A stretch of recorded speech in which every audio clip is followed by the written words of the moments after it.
voice of the Cayman Islands, Radio Cayman. Shining down from above. We love our listeners. Radio Cayman in the Cayman Islands. For the Record is brought to you by Vamped Motors, the only authorized Ford and Toyota dealership serving the Cayman Islands. Cayman Pharmacy Group, with a location in West Bay and professional pharmacy at CTMH Doctors Hospital. The Cayman Pharmacy Group has a location for you just around the corner. Seaboard Marine, with over 35 shipping ports, find your shipping solution by calling 949-4977 or visit seaboardmarine.com for competitive rates. Rotary Central, for more than 110 years, Rotary members have used their passion, energy, and intelligence to take action on sustainable projects. Fidelity Bank, for all your banking needs, visit fidelitygroup.com. Fidelity, we're good for you. And Roper's Janitorial, complete janitorial service for commercial, industrial, and residential. They get the job done right every time.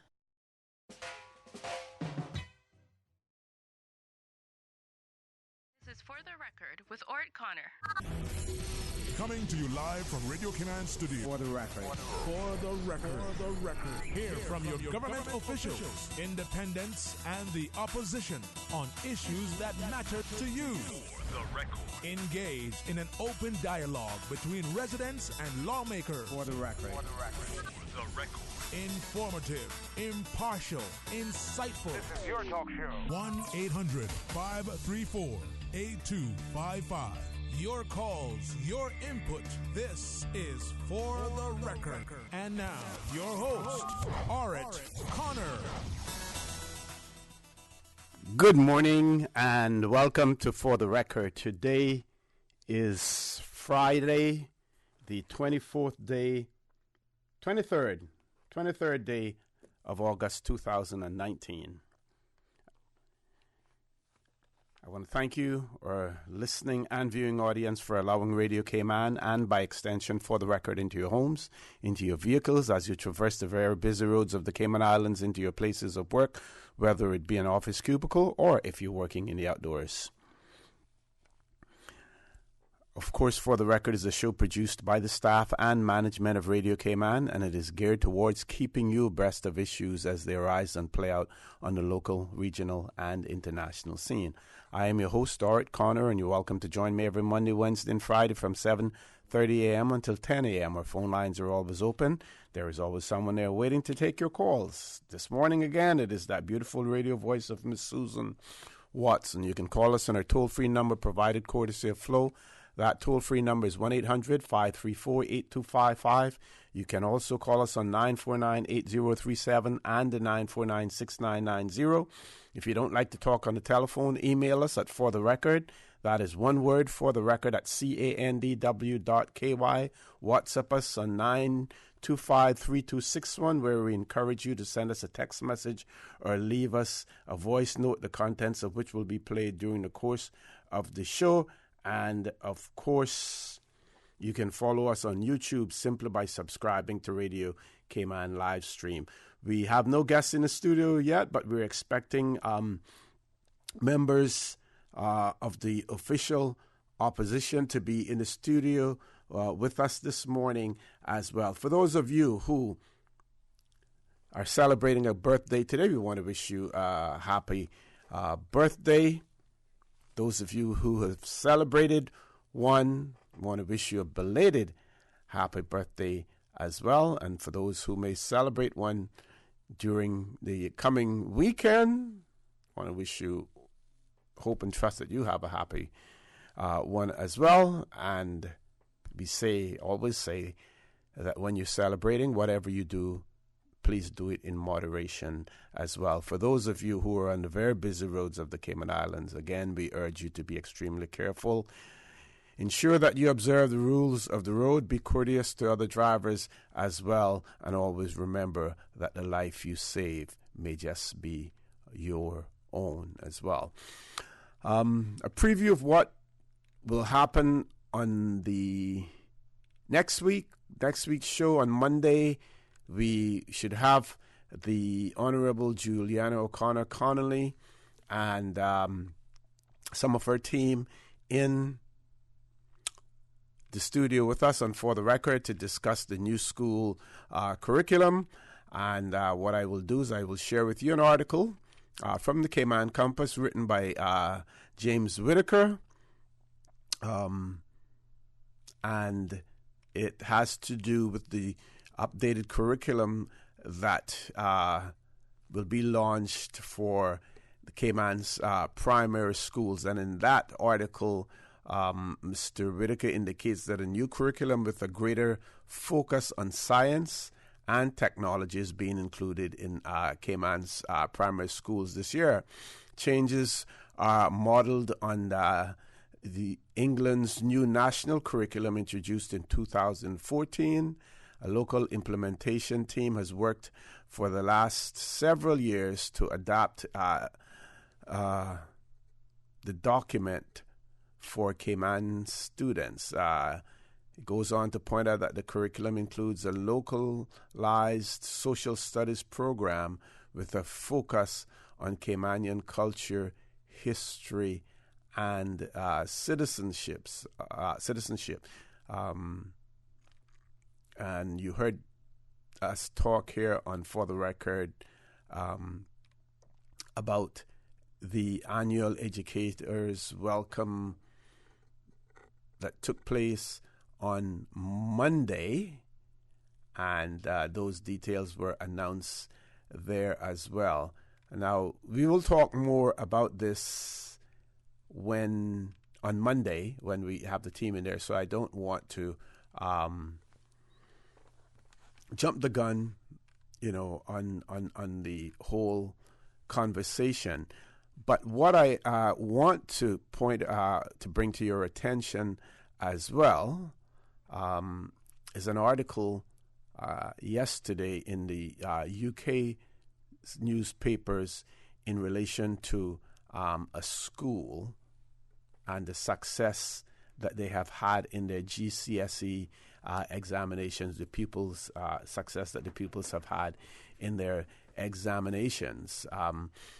And this will give you an opportunity to compare and contrast the teaching styles, the whole approach to education, whether we need to use a carrot and a stick approach or other methods. So the article is entitled Britain's Toughest Tiger Teacher Live Tweets GCSE Pupils Exam Joy as Free School She Set Up 5 years ago Scores Incredible Haul of Top Grades that are well above the national average in the United Kingdom. The lady's name is Michaela. The school is Michaela Community School. It is located in Brent, London. They saw 54% of all exams graded 7 to 9. The headmistress, Catherine Birbal Singh, and she tweeted videos of the students reviewing their grades. The article goes on to point out that the school has hit headlines in recent years for being dubbed the strictest in Britain. It also points out that 18% of the pupils' exams this year graded 9 compared to the national average of 4.5%. So they doubled the national average, actually. And then the article reads, it says a Tiger teacher, headmistress, famous for her school being dubbed the strictest in Britain, has today celebrated an impressive set of results. Catherine Birbal-Singh, 46, saw 54% of all exams graded 7 to 9 at Michaela Community School, which is in a deprived area of Brent, northwest London. She tweeted a series of videos of delighted students picking up their results today, saying, "Happy Michaela pupils, happy Michaela headmistress."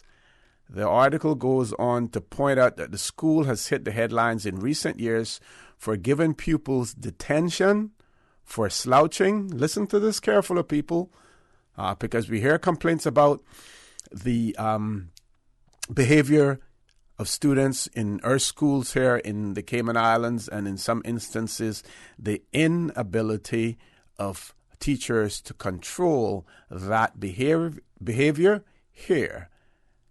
Says the school has hit the headlines in recent years for giving pupils detention for slouching in their chairs, using a mobile phone, or wearing makeup or jewelry. But its strict behavior policy appears to be paying dividends, with 18% of the pupils' exams this year graded 9 compared to a national average of 4.5%. More than 90% of entries to math, English, RE, modern foreign languages, and double science achieve grades between 4 and 9. In triple science, every pupil achieved a level 8 or 9, and Ms. Birbal Singh said it was so exciting to see the progress our kids have made over 5 years. The article goes on to point out that conservative MEP Danielle Hannan said, "Take a moment to think of what Catherine Birbal Singh has achieved. She fought the bureaucracy to establish a free school." This is a free school that has been established in one of the most depraved areas of London. He said, the article goes on to say that many of her intakes came from disadvantaged backgrounds. She put her trust in old-fashioned teaching methods. Bear that in mind, folks. Success comes as a result of her putting her trust in old-fashioned teaching methods. Now, 5 years on, this is the result that they have achieved. The article goes on again to say that the school hit the headlines in 2016 when a pupil was given a sandwich and a piece of fruit to eat in lunch isolation when his parents did not pay the termly dinner fee. Now, we see in other jurisdictions in the United States, for instance, that pupils were not going to be allowed to attend school if their parents didn't pay the arrears in fees, as well.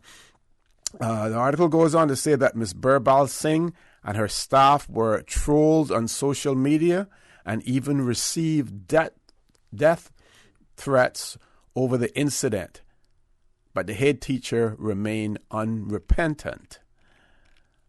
We have to stop for a commercial break. When we return, I will share the remainder of this article with you because it is highly instructive, and I believe it will help to set the tone of our discussion here on For the Record on Monday with the Minister for Education and her team, the Honorable Juliana O'Connor Connolly. Please stay tuned. For the Record, we'll be back shortly. The Cayman Islands boasts of a long, colorful, and rich history. In tribute to our roots, Radio Cayman, the voice of the Cayman Islands, is pleased to bring you the historical vignette series, sponsored by Cayman National Bank. Visit Cayman National Bank today for all of your financial needs. The Cayman Islands, he hath founded it upon the seas.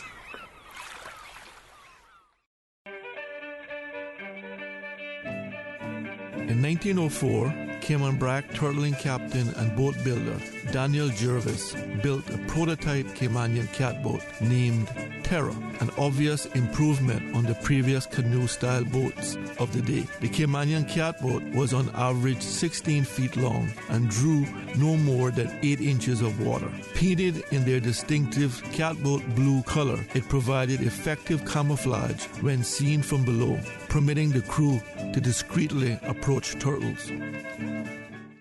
Radio Cayman's historical facts vignettes are proudly brought to you by Cayman National, with branches on all 3 Cayman Islands. Visit Cayman National Bank today for all of your financial needs. When you need stability, think Business of the Year. Considering a new career opportunity, think Best Place to Work. When dependability matters, think Outstanding Workforce. In need of a reliable financial partner? Think Bank of the Year. When you seek excellence, think Cayman National. No matter how many accomplishments we achieve, we always set the bar higher. That's why we are the most awarded bank in Cayman, and we are proud to be your 2018 Bank of the Year.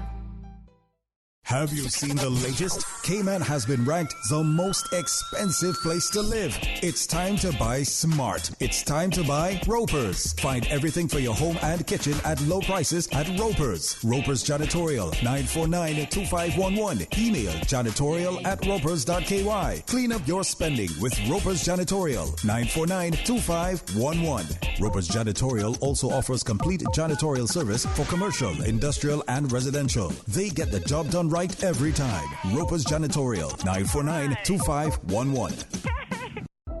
It was a day that changed my life. No words can describe the feelings of seeing my baby boy sick for the first time. The overwhelming feeling of fear to be responsible for his health and happiness became my priority. So I did what any nurturing mother would do when their baby is sick. I took him to get some of the best medicine possible.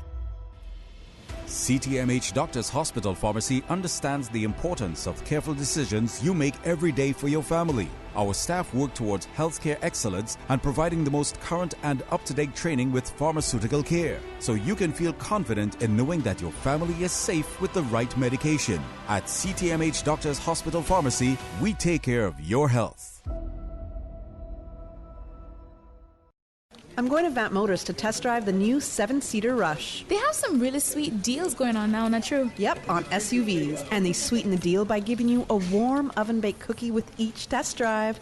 Better test drive more than one, just to be sure. Take a test drive for a sweet surprise this month at Vamp Motors. Test drive any SUV and receive a freshly baked cookie. It's our way of saying thanks for dropping by to check out our huge sale on every SUV in stock. Save up to $4,400 during Vamp's summer SUV sale. That's every SUV in stock on sale for thousands off or cash back. Sweeten the deal only at Vamp Motors, Walkers Road.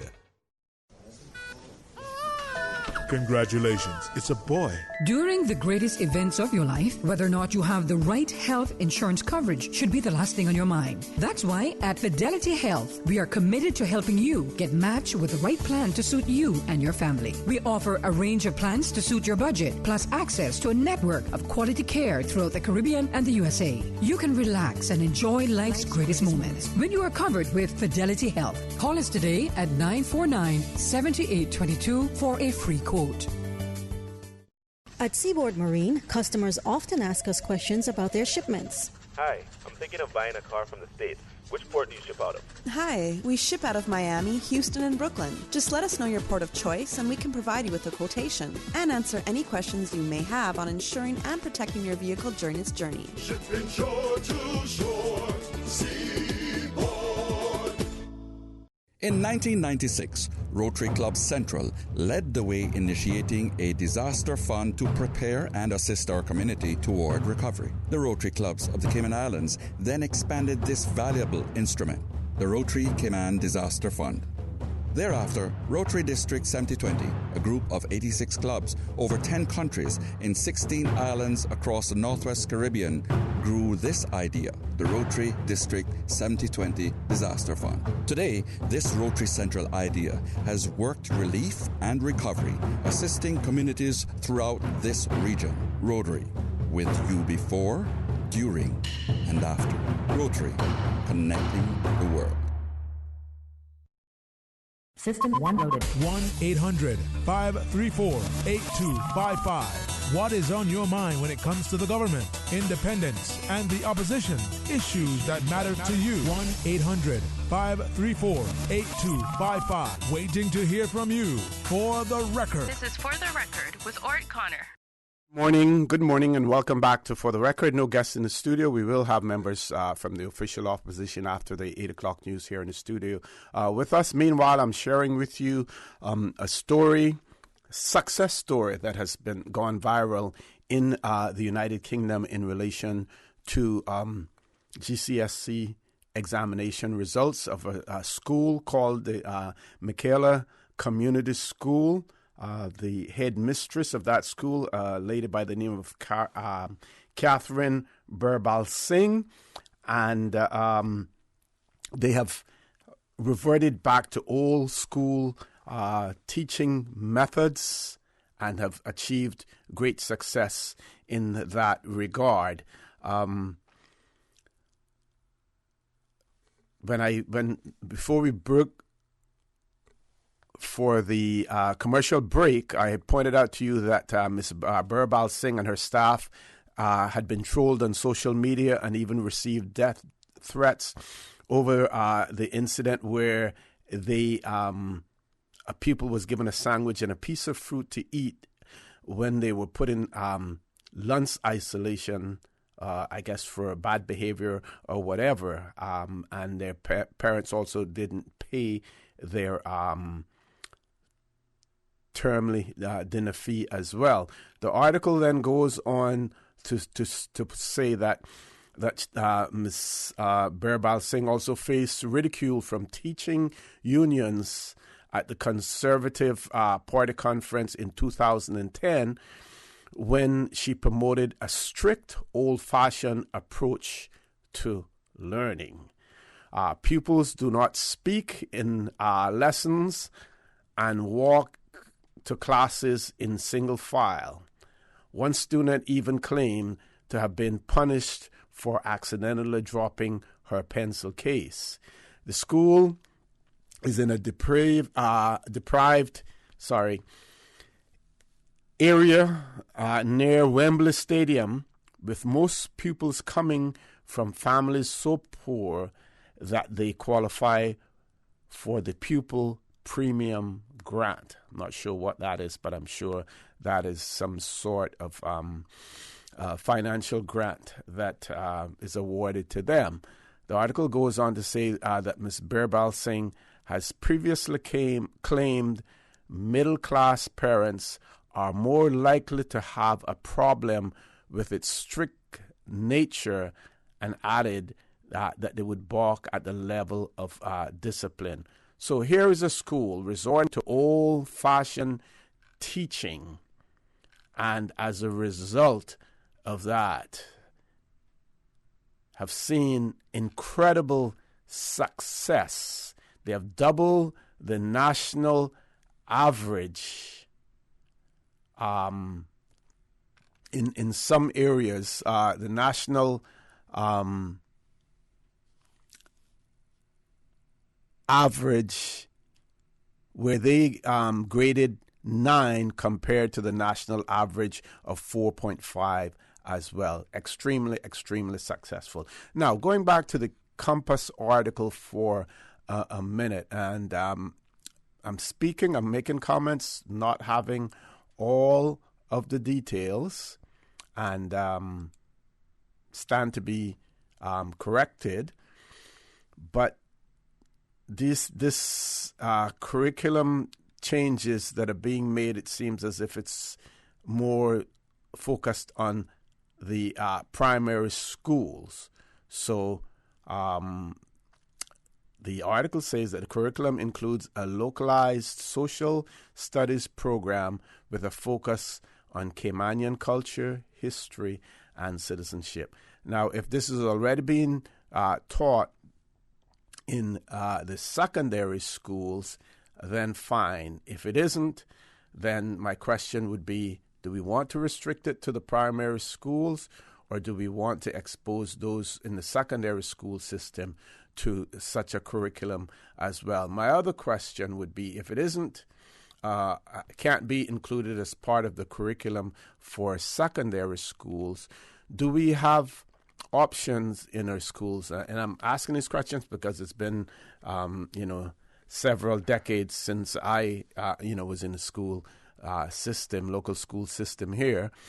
But do students have options to take additional courses if they wanted, for instance, if they wanted civics, if they wanted, to take courses in government, if they wanted to take courses in culture, in addition to what is being offered? Can they do that? Do they have what is known in tertiary education as electives, where they can elect to take certain subjects? Because my belief, and I think a lot of people believe as well, we're not only preparing our students to be able to pass examinations in the classroom, but we need to prepare our students to pass the examination in the larger classroom, which is the big, wide world out there that they're going to be exposed to later on, because some of them will not move on to tertiary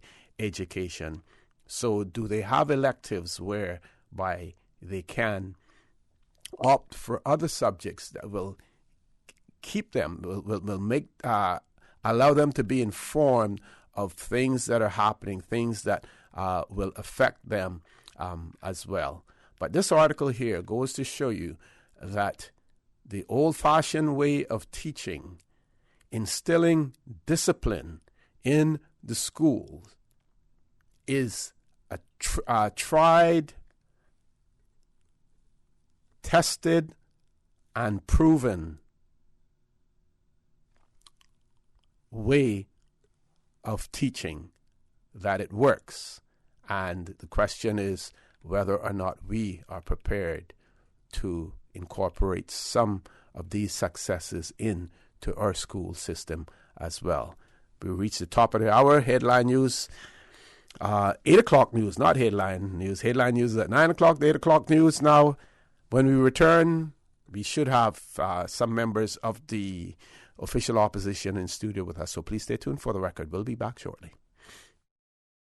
Thank you, Mr. Connor. And studio time by Price Right is 7:59. Price Right is Grand Cayman's warehouse shopping superstore, making your dollar go further with huge savings and no membership fees. Get more of the things you use every day at the right price. But it's not just grocery and health and beauty. Price Right has a full range of products from office to automotive, patio furnishings to kitchen appliances, and even electronics. And since warehouse prices mean savings for you, everything is priced right at Price Right, Grand Cayman's warehouse shopping superstore.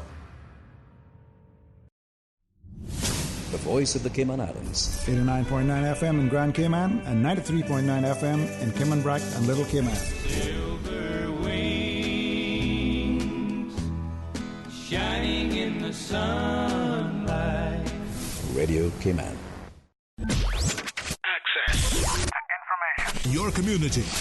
News and information. Radio Cayman is your choice, your voice for today's biggest news. Radio Cayman.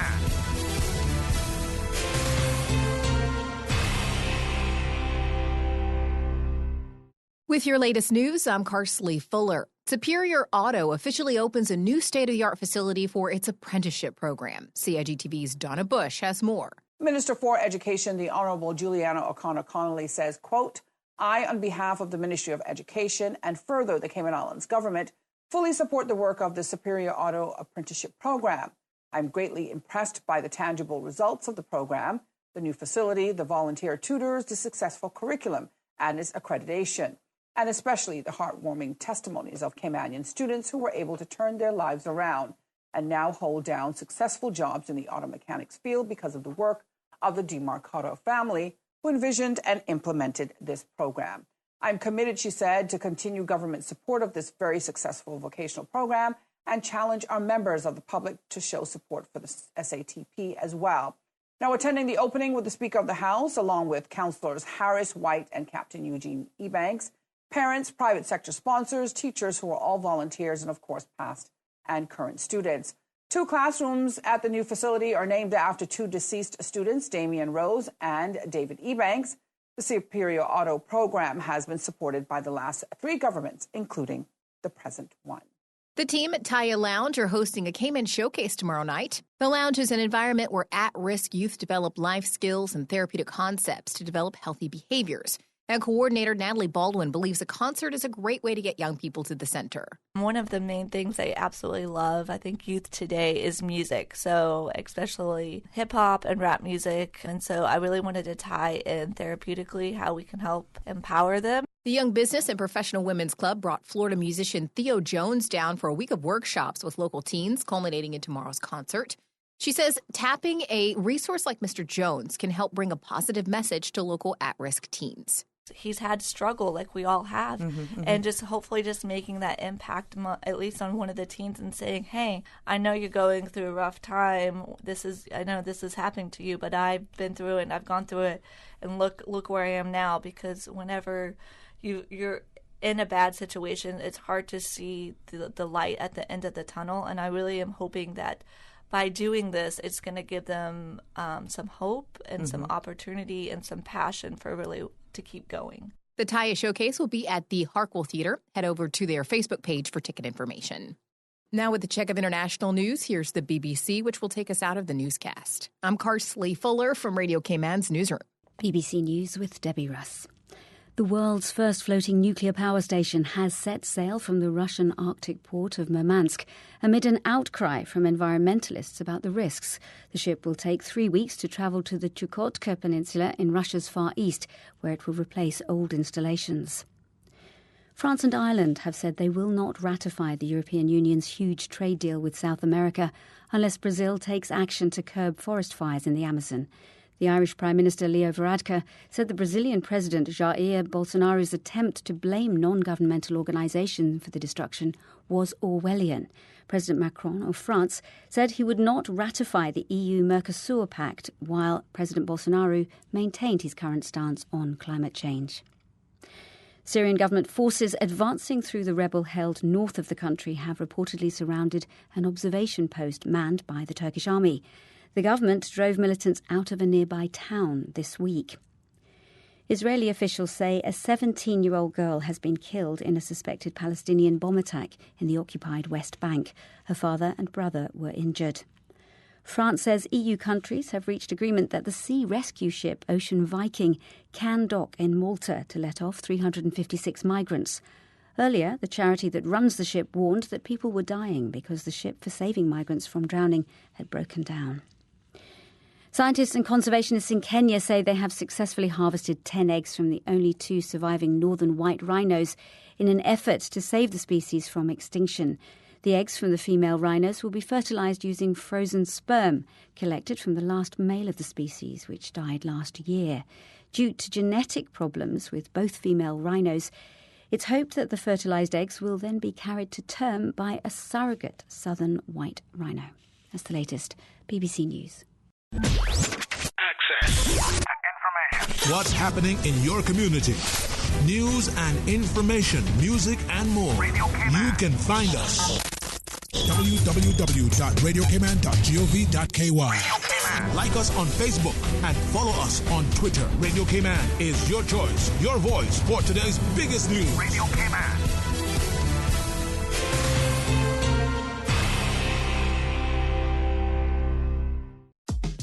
From happy beginnings to happy ever after, Brit K protects your lifestyle with the best insurance cover at the best possible price. Health insurance with far-reaching benefits. 95% of claims settled in 5 days. Low-cost life insurance. And investments. Security in retirement. With a custodian pension plan. For happy beginnings and a happy ever after, visit BritK.ky or call 949-8699. Brit-K, where people come first.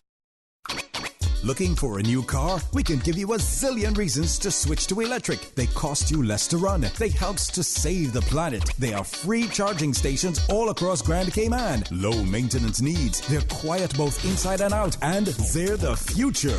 But most of all, the government has reduced custom duties on electric cars. For cars valued below $30,000, you now don't have to pay anything. Visit the Ministry of Commerce, Planning and Infrastructure Facebook page for more information on electric cars. I'm back! The best back-to-school sale is now at Reflections. Buy one, get one half price on all back-to-school shoes. Over 100 styles of your favorite brand. Nike, Adidas, Puma, Reebok, and more. Back to school savings on shoes for toddlers, children, teens, and adults. Buy one pair, get the second pair half price. Or buy one pair of shoes and get a backpack half priced. The best back to school sale at Reflections, now located on Shedden Road, across from Napa Auto Parts, beside Mango Tree. Reflections. It was great catching up with you. I've got to go pick up my prescription at Healthcare Pharmacy in Grand Harbour. But you live in West Bay. Do you know you can go to Healthcare Pharmacy in Governor Square, their second location? Really? Yes, and if you go to healthcarepharmacy.ky, you can refill and transfer your prescriptions online and collect at either location. That's so convenient. Thanks. I'm off to Healthcare Pharmacy in Governor Square. Healthcare Pharmacy Grand Harbour, Healthcare Pharmacy Governor Square, and always healthcarepharmacy.ky. Good morning. Let's take a look at the latest weather report. Current temperature is 84 degrees. Relative humidity is 83%. Barometric pressure 29.96 inches and rising. The winds are calm. Overnight low temperature was 80 degrees. Synopsis indicate light winds and slight seas are expected over the Cayman area for the next 24 hours due to a slack pressure gradient over the northwest Caribbean. Radar images show isolated showers around the Cayman area moving towards the northwest. Now the forecast for today and tonight calling for partly cloudy skies with a 30% chance of showers and possible thunder, and temperatures will be in the low 90s today and will fall to the upper 70s tonight. Your winds will be light and variable and seas will be smooth with wave heights of less than 2 feet. Low tide will be this morning at 9:25, high tide this afternoon at 4:59, and a low tide again tonight at 11. The sun will set this evening at 6:46 and will rise tomorrow morning at 9 minutes past 6. And the outlook is calling for similar weather conditions through Sunday morning.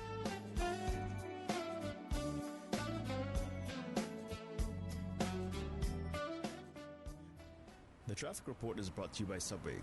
Planning a meeting, event, or office celebration? Visit subway.ky to place your catering order today.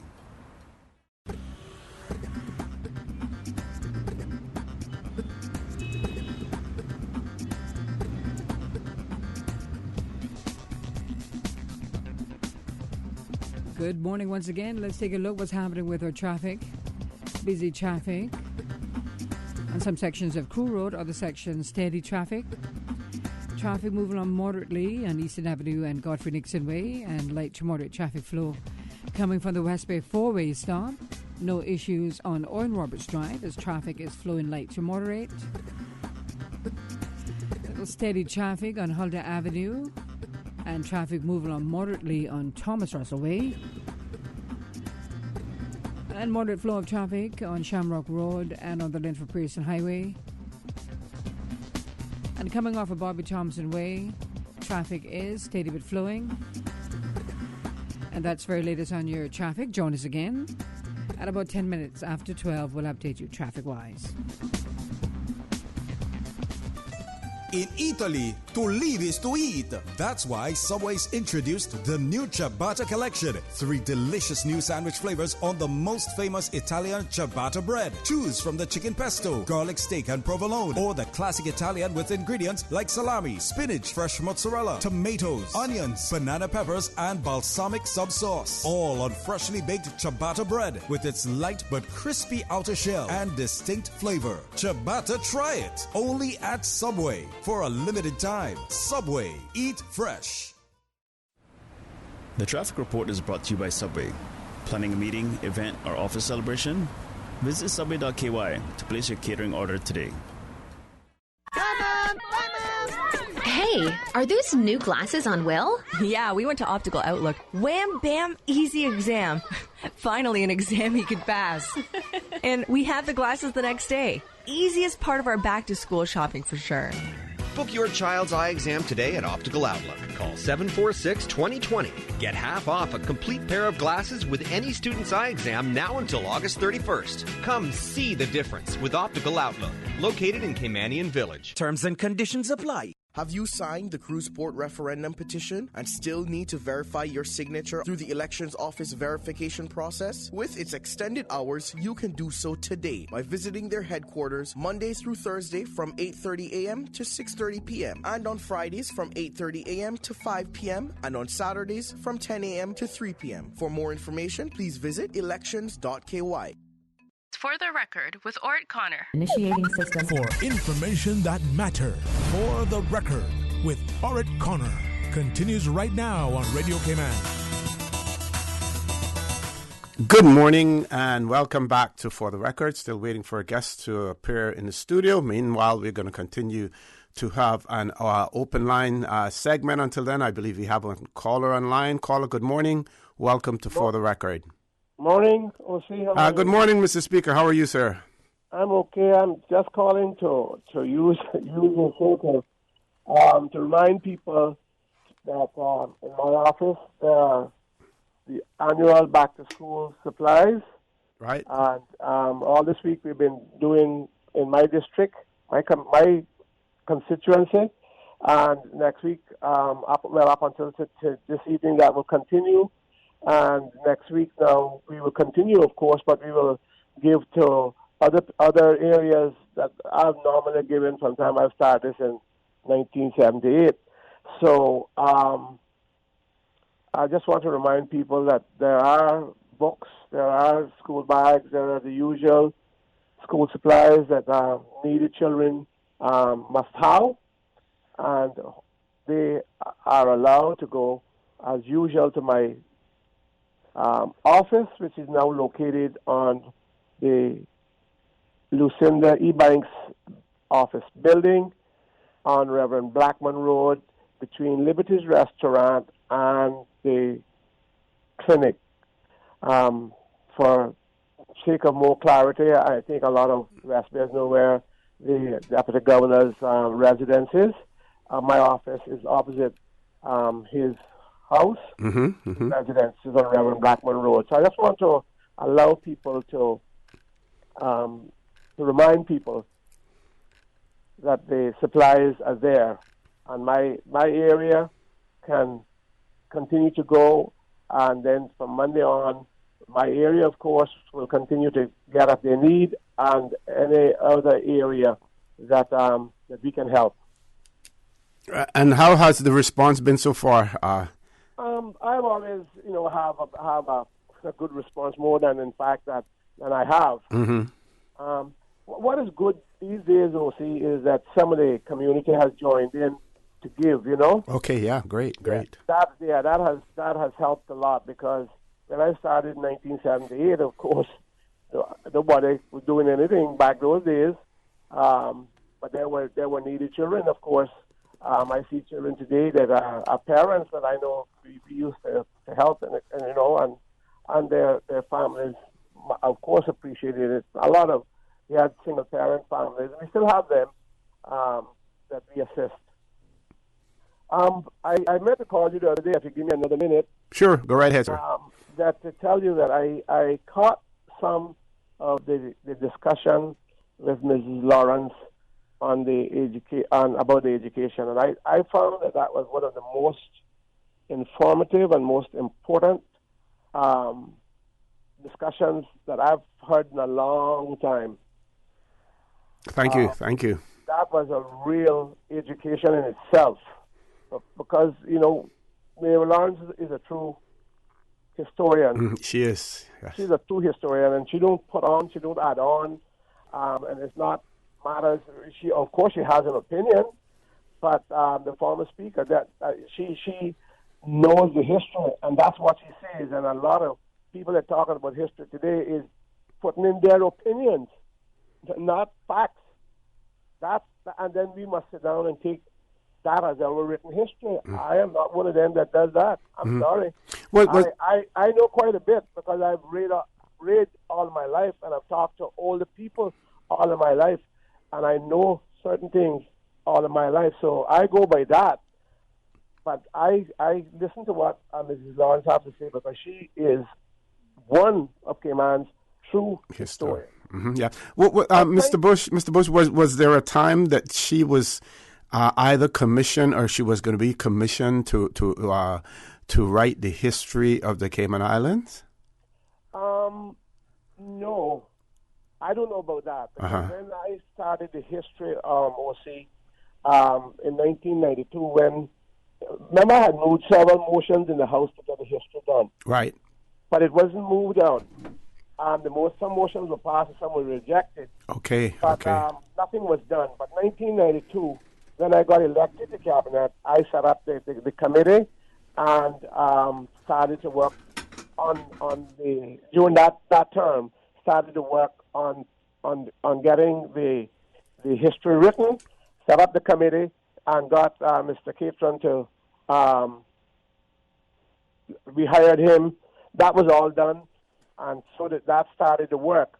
So I don't know about that she was. What has happened recently is that since I became Speaker, we are going to do a written history of the legislature. And I've been to getting information from Jamaica myself, and I'm going to get information when I'm going through England to a meeting later on in the year, and I will be visiting the London's archives. Okay. But she is the person that we have are either she's already signed or she's working on the agreement for her to take her on to do the writing of the history of the Cayman Islands Legislative Assembly. Excellent. Yeah. Excellent. We have to put things down in writing because there is just too much that is being said and that is not facts. That are not facts. And we have to get people that know. Mrs. Lawrence is a true historian, that I can say. She is. Yeah, and I again, thanks for that show. I wish more of that could come on because several people say to me, boy, that was really informative. That was such a good discussion. You see, people don't want all the political and the bickering and the complaints. People want to hear also, because there are people that listen that don't call in, you know. Mm-hmm. Oh, yeah, lots. There are more who listen than call in, yes. Lots of people. And they want to hear something that's going to interest them, that is something that's happened, something positive, and something that is current, and not just complaints, because, of course, many of the complaints are current, but that sort of show was in itself an education to Cayman. Thank you very much. Thank you very much, Mr. Speaker, as well. And I have must say that I have received other comments in relation quite similar to what the Speaker, Honorable W. McKeever Bush, has said in relation to last Wednesday's show as well. One of our listeners has written in. One of our listeners has written in and said, "Good morning, OC. Do you know if government owns the property next to the governor's residence, better known as Governor's Beach? Some of us are under the impression that it's public land, especially since the loud music sign is posted on it, but we would like to know for sure. Thanks." Not speaking with any authority, but based on the knowledge that I have, my understanding is that it is owned by government also. But if anyone in government, lands and surveyor, whomever is listening and knows the answer to that, we would certainly appreciate getting that answer as well. It's now my opportunity to welcome into the studio with me this morning Mr. MLA, Mr. Kenneth Bryan, fresh off well-deserved vacation. Mr. Bryan, good morning. Welcome to For the Record. Good morning, OC, and good morning to your listening audience via the radio and via YouTube. I want to say a special good morning to the speaker who was on just now. I was going to try to squeeze in a good morning to him, but I think he's definitely gone by now. It's a pleasure to be back and look forward to today's discussion. Certainly. But before we get started, Sure. I do apologize on behalf of the other members. All three of them have pressing issues that they've had to deal with this morning, and as a result, they're not here this morning. But you know me, I'm the radio guy. So, and I apologize, I'm a little bit late myself, but due to traffic issues and having one vehicle with the family, I am responsible for taking my wife to work and the kids to camp. So, but I'm here now, and hopefully we can have some reasonable and good dialogue about the issues. Anything in particular you want to start off with? Well, I think it's probably important that we discuss a press conference that we had just last evening, actually on Wednesday, with the leader of the opposition. And the two main focuses is on the constitutional changes and the People's Initiative referendum. And I'm not sure if you had an opportunity to tune in, but we spoke about our concerns in respect to those areas. Yes, I did follow it. Yes. And the main crux of both of them are based on the process with the People's Initiative referendum. We are concerned about much of the behavior by the current government in respect to how they're handling the CPR group, as well as the advice they're giving to the public in respect to trying to get persons to unverify themselves on something that is a constitutional democratic right. There obviously seems to be, by the higher authority in this position, which would be the governor's office, has not taken a position as to those behaviors, as to whether or not they're appropriate. I won't say whether they're illegal or not, but many people are not happy with that approach. At the end of the day, the Premier and the Minister said they would respect the constitutional right, but yet still in the same tongue try to undermine it by encouraging people to unverify themselves. And that is a bit concerning, because I was just going through the radio show that the Honourable Premier and the Honourable Minister of Tourism had here on the show with you while I was away. And I was listening ever so keenly after the press conference. And you have situations where the Premier is now suggesting that the referendum would cost $1.5 million. It was his exact words. I actually just listened to it again on my way here to refresh my memory on the discussion this morning. And it's these types of behaviors that I find are like almost scare tactics, because, I mean, you being a former person in charge of the elections process here in the Cayman Islands, all of the references to the cost to a referendum has always been in the range of $300,000 to $400,000, according to my memory.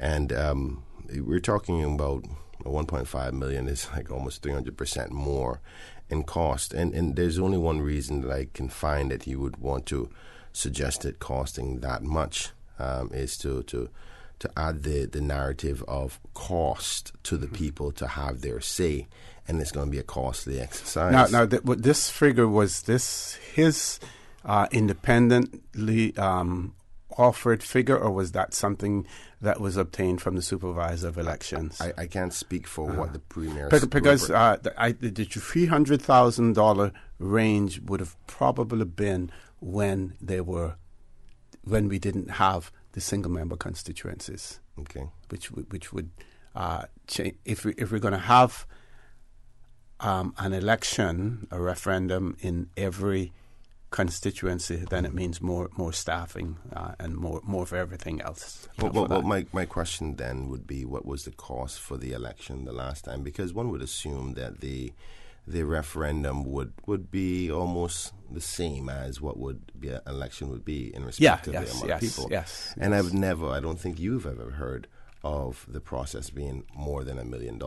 And we have the Premier suggesting here on your show, for the record, that it would be in excess, and his words are, it would be in excess of $1.5 million. But did he say that would be prohibitive? He didn't. I mean, you were here when he said, that's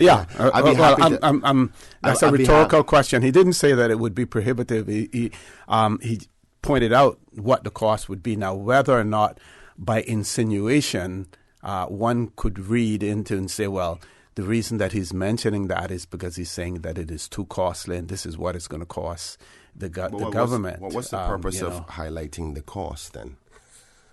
I think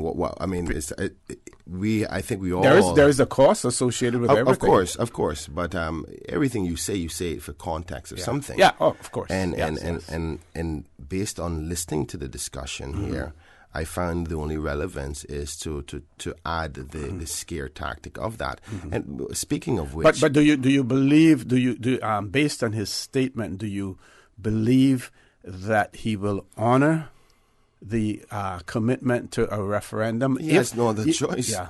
He has no choice. If they are verified, it's a constitutional matter. And if his government doesn't do that, I myself will move a motion for no confidence in this government. So there's no questions about whether he will honor it. He has no choice. And he keeps on saying... But they still have to they have to make a determination whether or not it is a matter of national importance.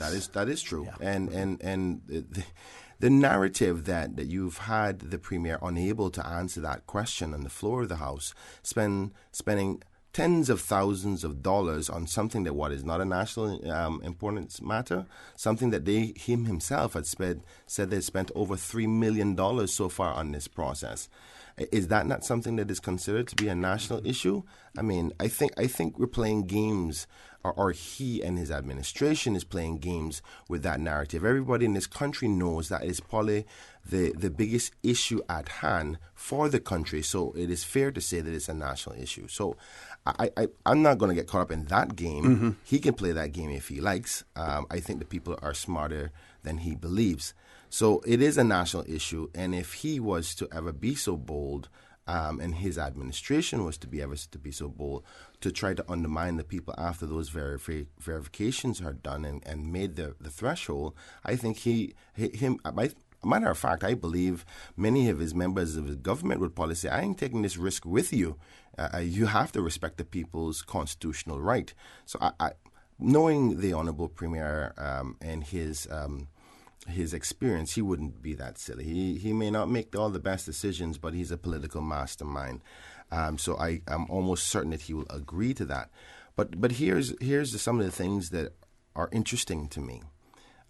Here on the record again, a few months back when the initial public meeting happened at I think it's not the Siemens Center, the one on Walker's Road there, when they had the big meeting about the port.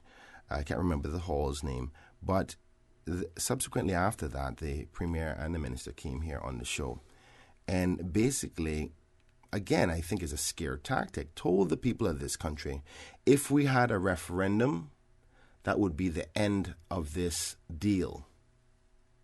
Now, the argument has changed to say, we respect the referendum process and we look forward and preparing for it. So the deal isn't dead now that the people will eventually have their say, and I'm predicting that the numbers will be reached to have a people's initiated referendum. But my only question could be is, why would you say that then? Because these types of behaviors are trying to scare people from being involved in the process of signing the petitions, because if a person is on the edge, they say, well, I don't want to sign the petition because I don't want to kill it because I'm not sure if it's a bad thing or a good thing yet. Then from my perspective, the reason I encourage the people to sign the petition is not for them to vote against the dock, but for them to have their say about the dock, particularly at a time when lots of information was not provided for them. And then I want to also cover this narrative that, okay, now the people have the information. What information? What is the new information that they have received? Because all they have done, in my mind, is confirmed what they said that they were saying before. So they have always said that it's going to be about the $200 million amount. Now they just confirm that because they can confirm it now that they have selected a final bidder. So you have that confirmation. So it's just a matter of signing that. So both parties have agreed to that amount. Okay, we're going to take a commercial break. Folks, please stay tuned. For the record, with MLA, Mr. Kenneth Bryan will continue right after this short commercial break. In 1996, Rotary Club Central led the way, initiating a disaster fund to prepare and assist our community toward recovery. The Rotary Clubs of the Cayman Islands then expanded this valuable instrument, the Rotary Cayman Disaster Fund. Thereafter, Rotary District 7020, a group of 86 clubs over 10 countries in 16 islands across the Northwest Caribbean, grew this idea, the Rotary District 7020 Disaster Fund. Today, this Rotary Central idea has worked relief and recovery, assisting communities throughout this region. Rotary, with you before, during, and after. Rotary, connecting the world. Have you seen the latest? Cayman has been ranked the most expensive place to live. It's time to buy smart. It's time to buy Ropers. Find everything for your home and kitchen at low prices at Ropers. Ropers Janitorial, 949-2511. Email janitorial@ropers.ky. Clean up your spending with Ropers Janitorial, 949-2511. Ropers Janitorial also offers complete janitorial service for commercial, industrial, and residential. They get the job done right every time. Ropers Janitorial, 949-2511. Sometimes having a middleman is not a bad thing, especially when it comes to insurance. Do you know that when it comes to cost, ease, speed, and peace of mind, insurance brokers ranked higher than when customers buy direct? So, for all your insurance needs, call Fidelity Insurance. We're the middleman you want. Call us today at 949-7822. Fidelity. We're good for you. System 1 loaded. 1-800-534-8255. What is on your mind when it comes to the government, independence, and the opposition? Issues that matter to you. 1-800-534-8255. Waiting to hear from you. For the Record. This is For the Record with Orrett Connor. Good morning and welcome back to For the Record. My pleasure to have in the studio with me this morning none other than MLA Mr. Kenneth Bryan, and as you know, he is the representative for the constituency of Georgetown Central in our Legislative Assembly. Mr. Bryan. Thank you, OC. So we were speaking on the leader of the opposition's statement on Wednesday in respect to the constitutional changes and the People's Initiative referendum. Mm-hmm. I'm going to mainly focus on the People's Initiative referendum, as I think it would be only appropriate that my colleagues address the constitutional changes element, because as you were aware, I was not a part of the official opposition at that time. Mm-hmm. And much of the concerns are as a result as this ambiguous suggestions as to what was agreed to and what wasn't agreed to, and I wasn't there. But the foundation of their argument is simple, is that there was not consensus, and whether there was consensus or not is a matter of who says what. And the leader of opposition has made it clear by the way of the public statement as to those matters, and can justify those with the various different conversations that would be added to this statement. So I'm not going to go too much further into that, because I can't speak to what had happened. I can only speak to what I was aware of, and I think it's probably important that I publicly say this now. At the time of because I did give my support to the Honourable Premier in respect to going to London in respect to discussing constitutional changes. And as we are all aware, this had to do with, at the time, the UK creating legislation to mandate that the Cayman Islands have beneficial ownership. And the Cayman Islands and the members of the Legislative Assembly all agreed that that was an overreach by the UK government. And as a result, there needs to be legislative changes as well as constitutional changes, matter of fact, to address this overreach. So fundamentally, I agree with that position. What has transpired, from my understanding, because we've yet, and the public has yet to been able to say, what were those proposed changes? There's no document publicly for people to make their decision as to whether they support something or not.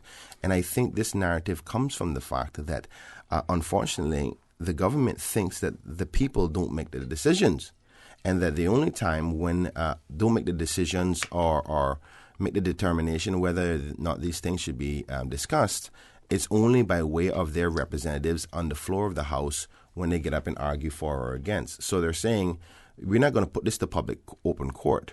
We're going to send it, the only time there's going to be any discussion about it, because they won't release a document for the public to talk about. You haven't seen one, at least I'm suggesting that you haven't. No members of the press have seen one. There's none circulating in the media. There's none circulating on social, no press release or on social media. So obviously they're not interested in what the people are thinking about what those particular changes are.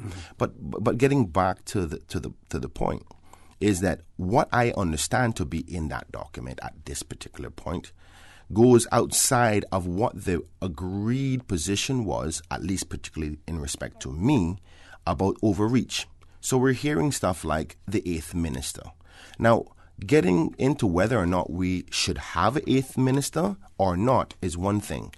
But where the problem lies for me is the disingenuous presentation by way of the press conference, by the way of the discussions with me, by way of discussions with the public, is that the premise of these constitutional discussions were about the overreach. So if we give you that support and we give you that backing and then you come back with things not related to overreach, that is disingenuous. Now, I say only disingenuous. I can't say it's not right, because as we examine the Constitution, they have every right under the law to go and negotiate on our behalf. Where a big problem lies here, OC, is that many people believe that the constitutional changes should only be done by the people. Unfortunately, our Constitution doesn't say that. And if you want that to be changed, you have to go out and lobby your politicians to say any constitutional changes have to come to you first.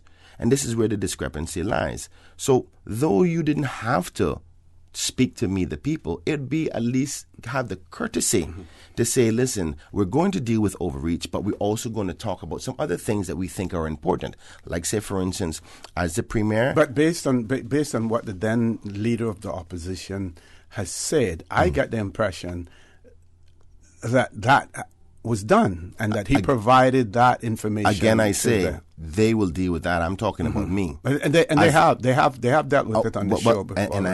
And well, there's a press release that came out, and I know that my members will come by and counteract what the then leader has said, because there's discussions about that. We have a caller. Let's grab the caller before we lose them. Caller, good morning. Welcome to For the Record. Good morning to you, Mr. Rossi. Good morning, sir. Good morning. To Emily, Mr. Bryan. Good morning, sir. How are you doing? I'm on there. Just fine. Thank you. I have some reservations about taking amendments to the Constitution to our people for them to make a decision on it. To tell you the truth, I don't see where that makes sense. If it is something of vital importance, then we should do that. I am sorry, but that is the reason why we have 19 elected members. They have been elected in a referendum, if you want to put it that way, or by the system of referendum, to be our voice. Our voice.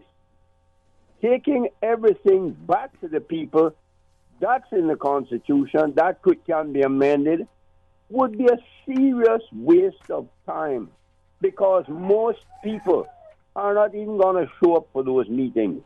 And the problem is, how do we know that the decisions made by those people then saying yea or nay are going to be the right ones, really? I don't think we can seriously run a country that way. I am giving you my personal opinion. I know I'm older than both you gentlemen do, but age does not always give you any amount of intelligence. I never went to college or anything like that. I did go through high school and get some GC certificates or senior Cambridge, as this daughter will speak to Miss Mary Lawrence was saying.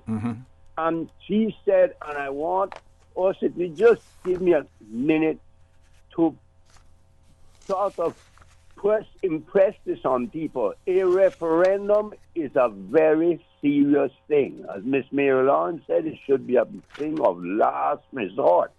It is not something to be taken trivially.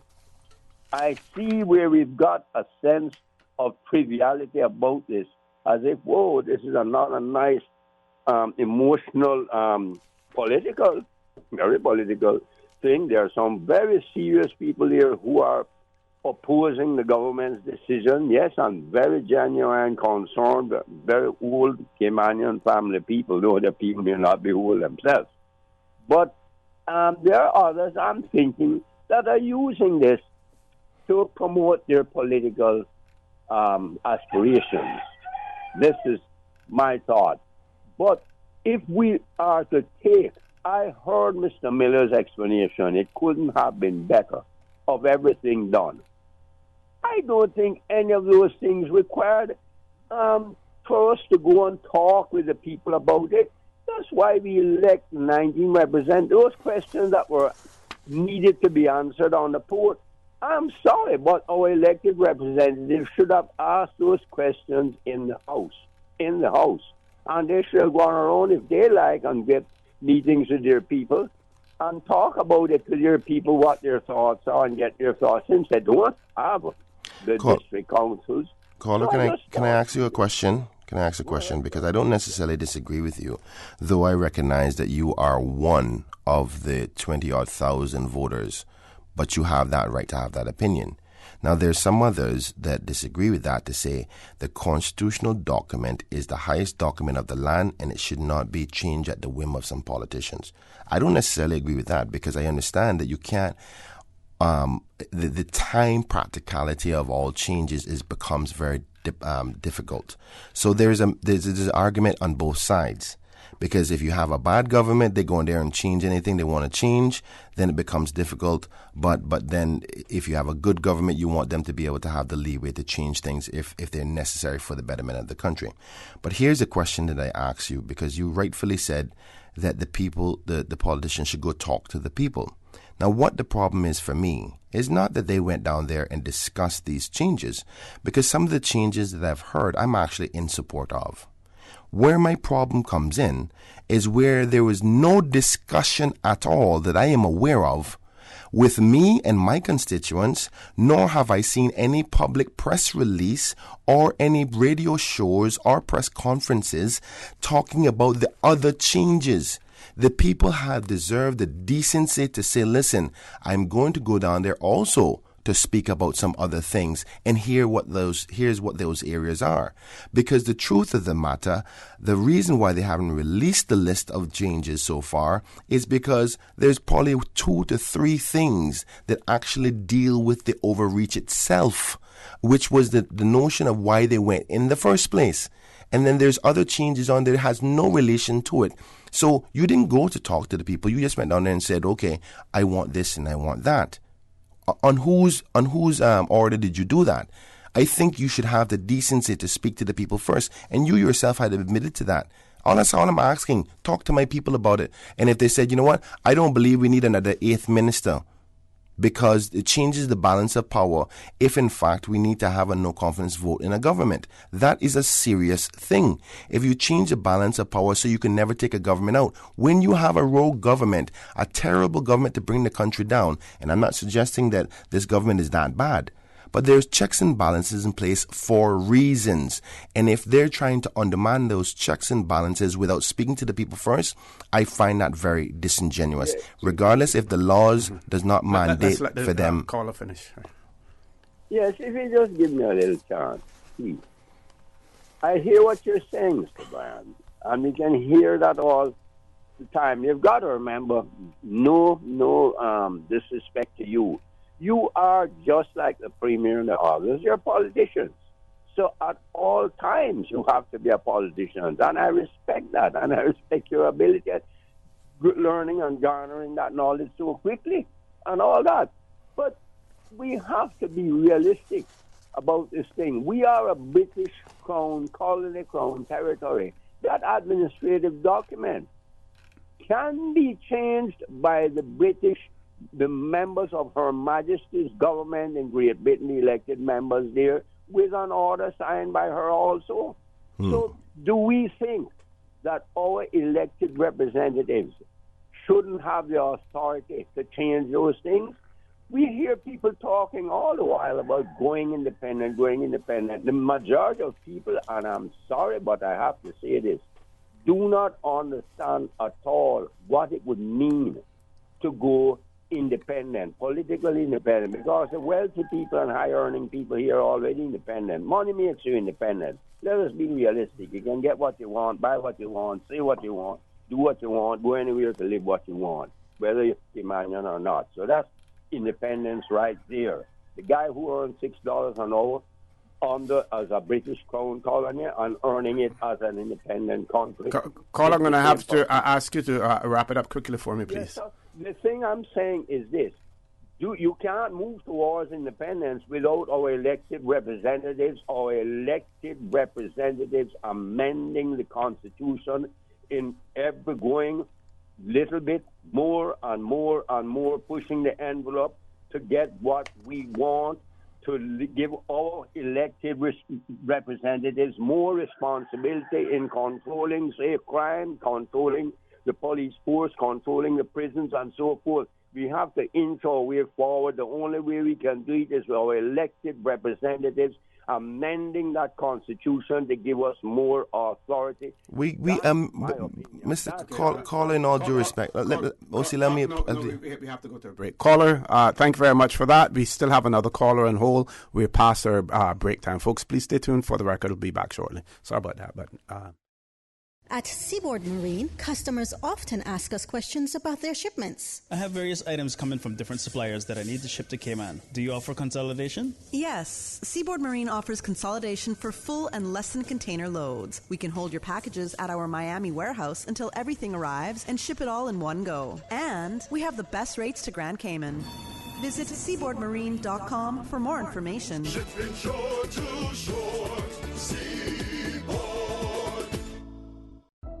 It was a day that changed my life. No words can describe the feelings of seeing my baby boy sick for the first time. The overwhelming feeling of fear to be responsible for his health and happiness became my priority. So I did what any nurturing mother would do when their baby is sick. I took him to get some of the best medicine possible.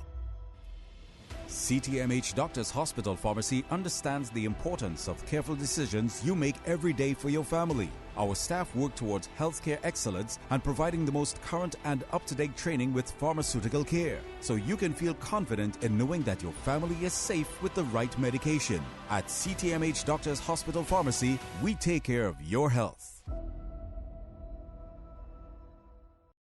I'm going to Vant Motors to test drive the new 7-seater Rush. They have some really sweet deals going on now, not true? Yep, on SUVs. And they sweeten the deal by giving you a warm oven-baked cookie with each test drive. Better test drive more than one, just to be sure. Take a test drive for a sweet surprise this month at Vant Motors. Test drive any SUV and receive a freshly baked cookie. It's our way of saying thanks for dropping by to check out our huge sale on every SUV in stock. Save up to $4,400 during Vant's summer SUV sale. That's every SUV in stock on sale for thousands off or cash back. Sweeten the deal only at Vant Motors, Walkers Road. At Logic, we make things better for our customers. It's why we're offering free Boost Wi-Fi. With Boost, you get improved Wi-Fi connectivity everywhere in your home, so there's no more dead zones. The only people we're not making this better for is parents. Because now with seamless Wi-Fi in every room in your home, go to your room isn't really the punishment it used to be. Sorry about that. Sign up now for any Logic Bundle package and get free Boost Wi-Fi for a limited time. Visit logic.ky for details. For the record, with Orrett Connor. Initiating system. For information that matters. For the record, with Orrett Connor. Continues right now on Radio Cayman. Good morning and welcome back to For the Record. Mr. Brian is still with us, but he's stepped out to take a call. We have another caller on hold. Caller, good morning. Welcome to For the Record. Hello, good morning, Miss Osi. Good morning. How are you? Yeah, fine. Thank you, Rambo here. Miss Osi, I agree with the last previous caller, Miss Nicker. Everything, like 100%. Illogical. Right, Miss Osi, right, commerce, right? Commerce is off the mum. They don't want to lick shots now. Anywhere in the world. Right, that function properly. And referendum will be expensive. Right, commerce always capitalize everything. And how are you seeing going on now? Miss Osi, the opposition, they need to say they get support totally. No shy away with it. You know what I mean? They'll be timid about it. They'll be straight up. You understand? What's on your agenda? You understand? So don't play around with it. Because everybody have their own political experience, right? And the whole protractor of it, if you analyze it, the degrees of it, right? It's compatible. Now, Mr. O.C., right? Give me 1 minute. How we see this going to emasculate, right? Obviously, it's going to resent the voter suppression in every side of the fence. You see what I'm saying, right? Mm-hmm. And how I see how the way they operate now, obviously, you got a transgressive government now in the future. Down the line, and for better or worse. So analyze and go with the flow. That's my opinion, in fact. Okay, Mr. O.C., have a good day, man. Thank you very much. You have a good day and enjoy your weekend as well. Mr. Bryan, I think you wanted to comment on Mr. The caller before that, and you may want to comment on this caller as well. Not so much. So I think I want to go back a little bit and try to state clearly what my viewpoint is on the constitutional changes. And one of the points that the previous caller made was the representatives supposed to have the ability to go make these changes.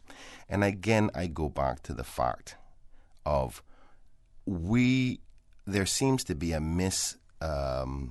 or a differing of views amongst our society as to whether or not the document that's supposed to be the highest document in the land should be so easily changed just by the representatives. Mm-hmm. Right now, so there's different views on that, and at the current state, it doesn't matter. Not that it doesn't matter what your view is, but the current state of play with the law is that the politicians do have that right to make the constitutional changes as long as the UK agree with it.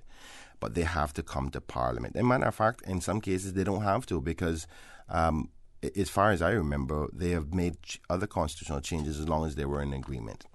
But here's my thing. It's not what you do, but how you do it. And in this case, granted that there might be some other things that were opportunistic for the government and the opposition at that time to find other ways to give us more control and autonomy of our own nation. Nobody's fighting for that. The fact is that you had displayed a position of going there to deal with one matter. Regardless if the law allows you to have discussions about other things, there was intentions to talk about other changes that people may say, well, what are you going on there to talk about that for? I'm down here starving to death, but you down there talking about adding councillors to the Constitution? But they didn't do that. And they sent those negotiation discussions before they left this country. And they did not have the decency to the people to say, listen, I want to talk about another 8th minister. We know the Premier has always wanted another minister, and I believe rightfully so. Because of the weight that the Premier now has to have a ministry himself. This is my personal opinion. So ideally, you would want the Premier to just focus on all the ministers. So I can give a level of justification to that notion. But you could have had the decency, because you know it was in your intention to go down there to have this discussion to add an 8th minister, to say to the people, listen, while we're talking about the overreach problem, which is the top priority at this time, we're going to try to talk about some other little changes. Mm-hmm. Right? And when you say to the people, you're saying that to the people through their elected representative by stating it in the Legislative Assembly, or actually going out publicly and stating both. It? Okay. Because they didn't tell me anything. Mm-hmm. And not only, and here's where the other part is, and I am trying my best not to speak for other persons because I wasn't there at that time. But the press release that the other members of the opposition had said is they had a document saying these other discussions that they wanted to have as well, and they were not in support of some of those changes. So there was not a consensus before they got there. That's where the problem comes in. So we can't. But you recognize that really, and I hear what you're saying in terms of political representation and everything else. Mm-hmm. But the consensus that the UK is looking for, number one, is that the leader of the opposition and the Premier agree. Right. Mm-hmm. The other consensus that the UK is looking for is that if it is a matter so important that it has to go to a referendum, that it carries in the referendum, because if it doesn't carry in the referendum, then the UK won't accept it. It can't be accepted if it loses in the referendum. We have another caller. Let's see if we can grab that caller. We only have about 4 minutes before we go to 9 o'clock news. Caller, good morning. Welcome to For the Record. Good morning, gentlemen. Morning, Doc. How are you? And good morning, Mr. Ryan. Good morning, Dr. McPhail. I have a problem, you see, and I don't know how to resolve it, because I don't have a copy of what was agreed. But what you said, Mr. Bryan, there was not consensus in the agreement. So there are things that the opposition know that were on the table, and the opposition agreed to some, and the opposition did not agree to others. So there are things that there are substantial things that are on the table. What I understand is why the opposition is addressing that in news conferences and on the radio. It seems to me that what the opposition should do then now is that they should put a minority report on those agreements, and then the public could see what the agreements were, what the situations were, what the talks entailed, and what was the agreement that the government made with the UK, and what the minority did not agree with, and then you would have a minority, and then we could see them, and we could discuss among ourselves. It seems to me you don't have to wait until the other publish the agreement for you to publish a minority report. And if you look at the Hansards in the LA, you'll see that this is what's usually done. People be clean. All the other people, when all the constitutions came in, there was not an agreement on them. They published minority reports of their position, of what they agreed on. It seems to me that's what the minority should be doing, instead of up on the radio and on calling news conferences. I don't know what the agreements were published, and said in the minority report, your case, what you agreed, what you didn't agree on. Well, I thank you very much, Doc, for that. 1 minute. Well, I'll quickly say that I may agree with you, and I can't give the reason at this particular point as to why there hasn't been a publicity of the list of things that were changed. I think it has to do with you don't want the information to get out before the UK actually finalizes it. I can't say I'm not experienced enough, and I need to find that answer out. Why is it not in the public domain at this point? And I'm surprised I haven't thought of that question. But at the end of the day, we can't even get into the nitty-gritty of these things as to what was agreed and what wasn't agreed. At the end of the day, what I'm hearing is not two controversial matters, but about how they handled the matter. And here's the other problem that I have. Because you say that once you have the leader of the opposition and the government and the premier agreeing to these things, it can be changed. We've had a situation before where we had 4 members who were independent. 4 members out on the southeast corner in the last election. That's 4 out of 19 members. So right now, the makeup is the leader of opposition and premier can go and have discussions on constitutional changes without 4 of 19 members not being privy to the information. Mr. Miller, as the opposition leader, let me say this, please. Based on the Constitution, my answer would be yes, they can. I know. Now, whether or not they decide to discuss it with the other 4 members is another question. Do you not find a problem with that? I would have a problem with it, but what I'm saying, that it's possible it can be done. Yeah, I agree. Now, whether or not it's politically wise to do so is another matter. That's 25% of your population that has not had a representation in respect to constitutional discussions. That's a serious problem. And that's what transpired here. In this case, now, it was only one person in the southeast corner, and that was me. But Mr. Miller didn't come to me and say, listen, as my role as opposition, though you may not be a part of the official opposition, you're on the opposition side. Let me do my due diligence to let you know here are the things that were discussed. Because these other things that they were aware of, I wasn't aware of. I gave my full support to the premier to go over there and deal with the overreach. Now, the other things they agreed to, I've yet to even say to them, listen, I support this, because you didn't even have the decency to talk to me about it. Yeah, good point. Ms. Susan, you ready for us now, folks? Okay, we can continue. One of our listeners has written and said, there are a few things I will mention separately. First, the suggestion by the Premier about the right of someone who signed the CPR petition to delist their name came about because people called your show and asked how they could do so. While the petition is open, it should be my right to sign it now, or if previously signed, to remove my name. If I have changed my mind, that right should be obvious to anyone with an open mind.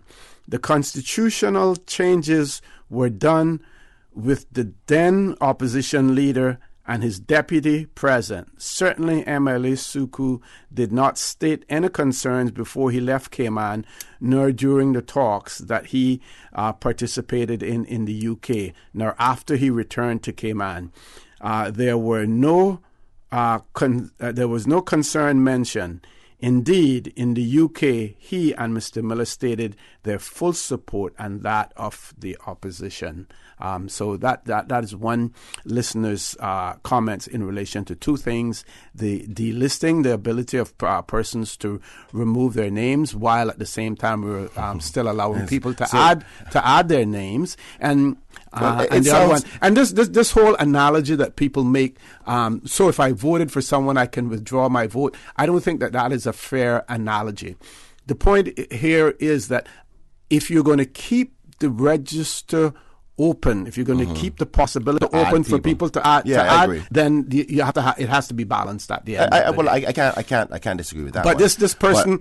But we can tell that person who's given the comment is definitely a supporter of the government, because in both situations, it's supporting the government's position. Yeah. So I'm not surprised by that. But they're holding Mr. Suku's feet to the coals here in relation, to this, because what they're saying, he was part and parcel of it. He sat there and he didn't register any opposition to it. Now, how can he come and register? Well, this is my point. My point is that there is some things that it's not my place to answer some questions because I was not there.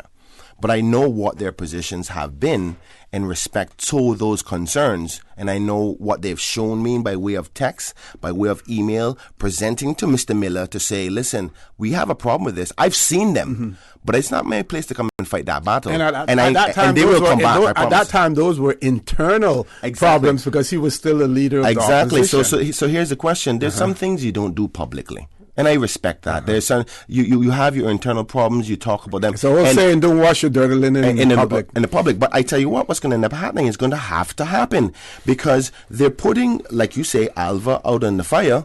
But the truth is, there is correspondence where Mr. Miller was told there was not support.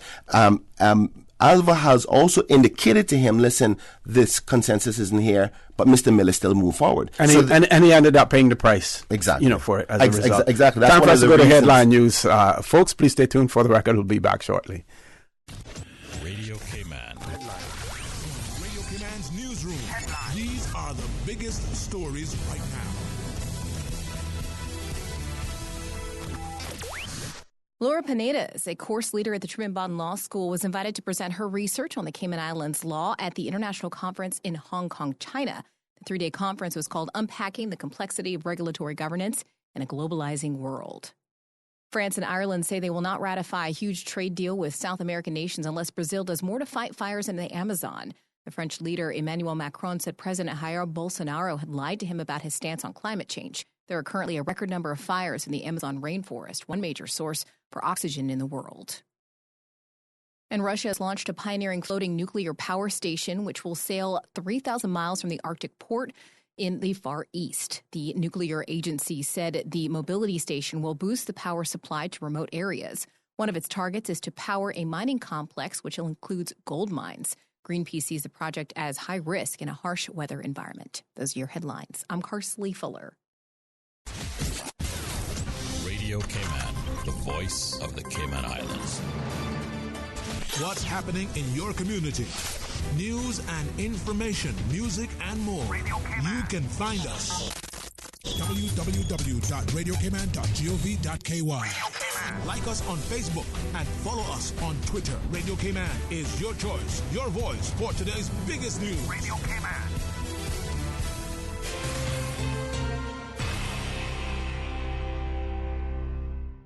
For the record, with Orrett Connor. Initiating system. For information that matters. For the record, with Orrett Connor. Continues right now on Radio Cayman. Good morning and welcome back to For the Record. In the studio with me, MLA Mr. Kenneth Bryan, and as you know, he represents the constituency of Georgetown Central in our Legislative Assembly. For the listener who inquired about the piece of property, the beach to the north of the governor's residence, and whether or not that is public owned land, one listener has written to me, and that person knows because they're involved in the whole issue of beach access and things of that nature, and they have pointed out that it is Crown land. They point out that the entrance is 75 feet wide, and it was commonly called the Old Bath property before it was called Governor's Beach now as well. So that is Crown land, public property that is there. I hope and trust that it stays that way as well. So, Mr. Bryan, we were talking about the consensus or a lack of in some of the issues that were going to be discussed by the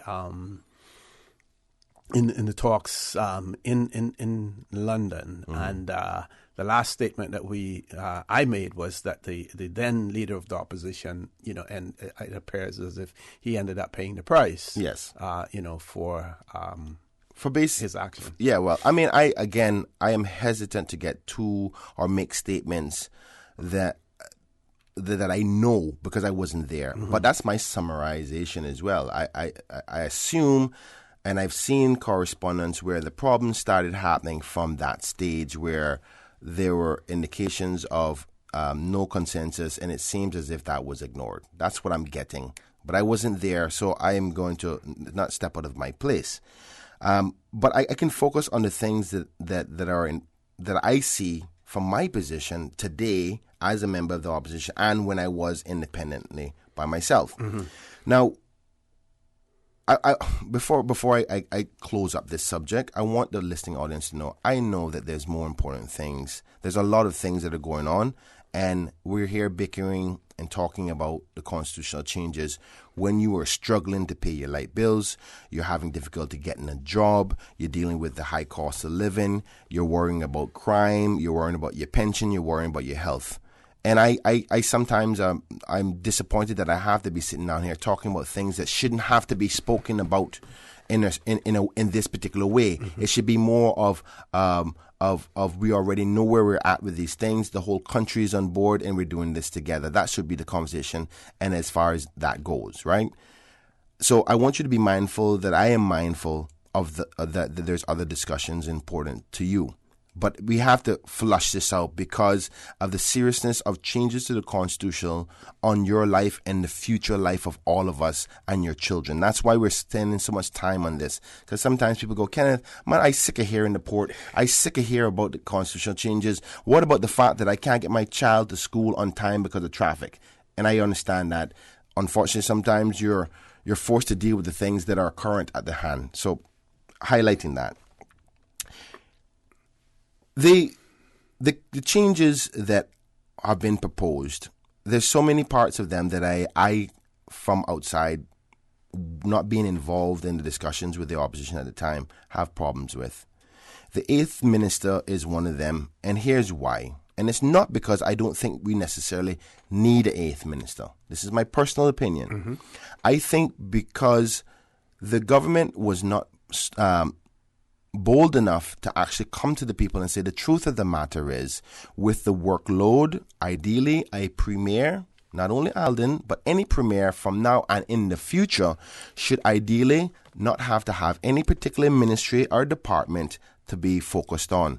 His job or her job should be to look at all the ministers and make sure they're in line. Yep, he's the quarterback. He's the quarterback, yeah. So ideally, what you have right now is the Honorable Premier taking on some serious ministries, but at the same time have to be focused on the Honorable Deputy Premier, the Education Minister, Minister of Environment. So he ideally is a mini minister to all of these matters, and then have to be a focused minister on his responsibilities under him.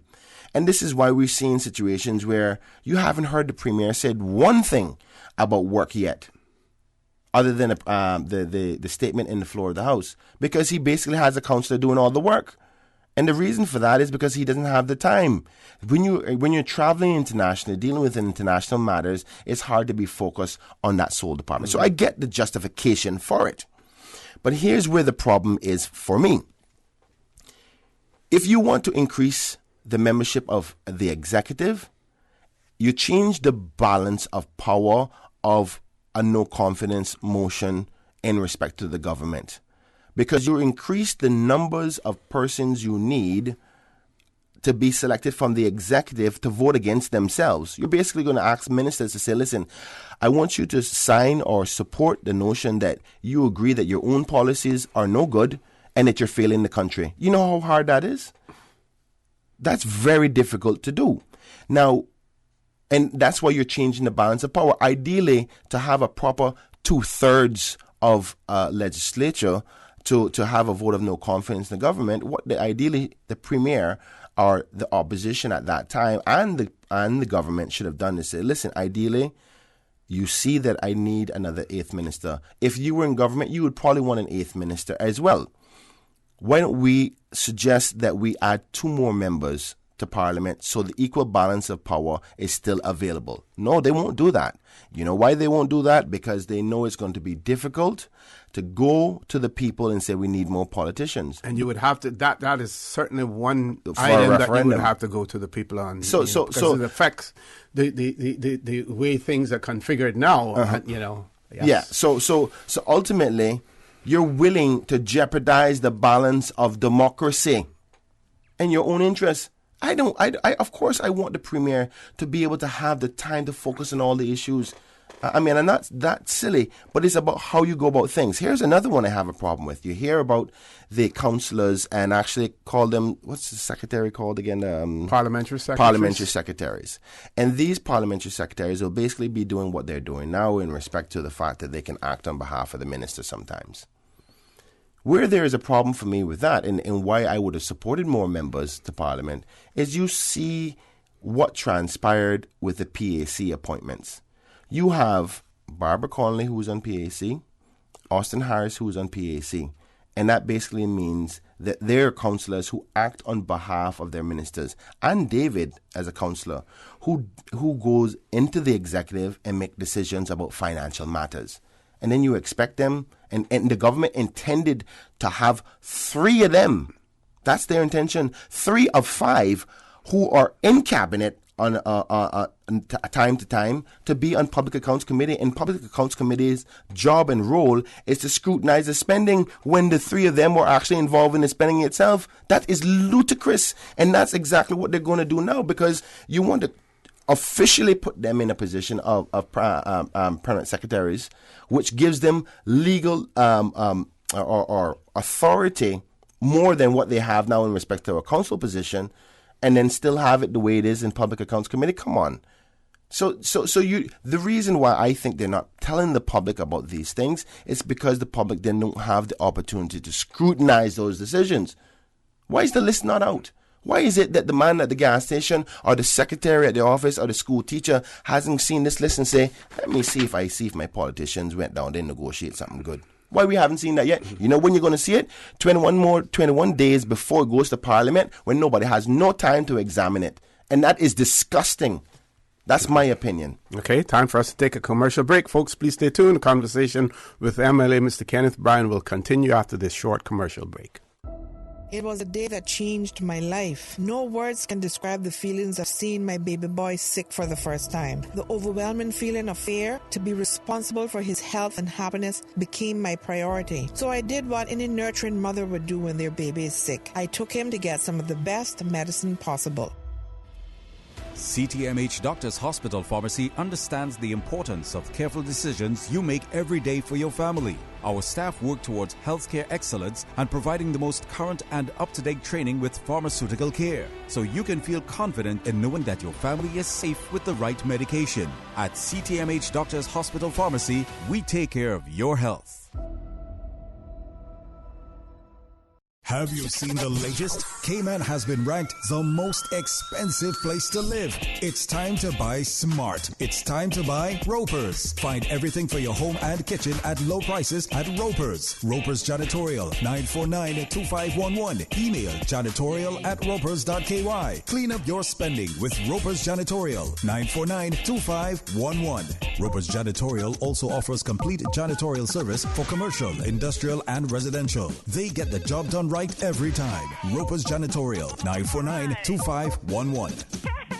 In 1996, Rotary Club Central led the way initiating a disaster fund to prepare and assist our community toward recovery. The Rotary Clubs of the Cayman Islands then expanded this valuable instrument, the Rotary Cayman Disaster Fund.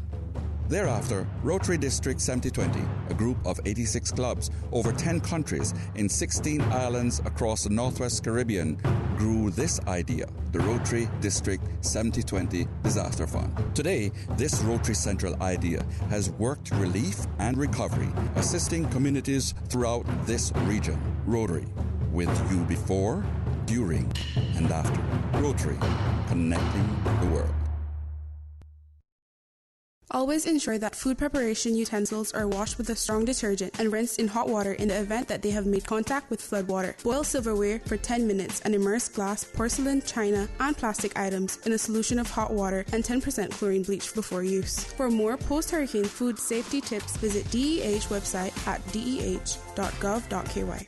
For the record, with Orrett Connor. Initiating system. For information that matter. For the record, with Orrett Connor. Continues right now on Radio Cayman.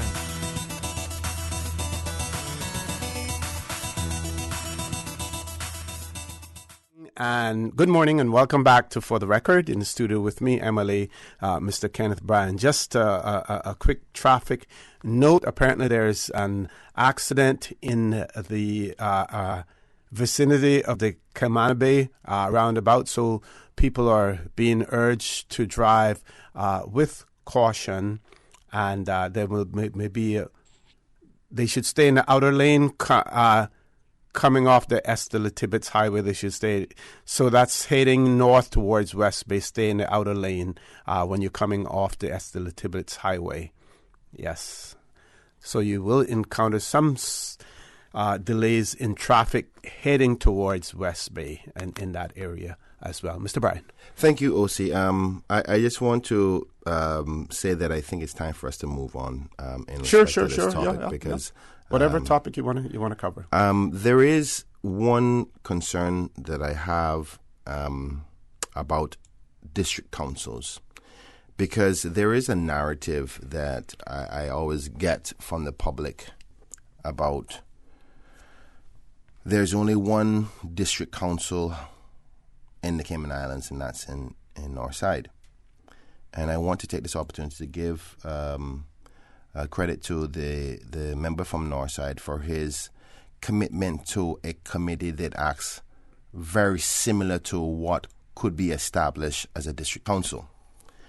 Now, there is going to be criticisms in the future to hear, well, boy, no other politician had district councils, and only Ezra did it, and they swear that they were going to do district councils. I mean, I want to justify or say why many district councils haven't happened. Mm-hmm.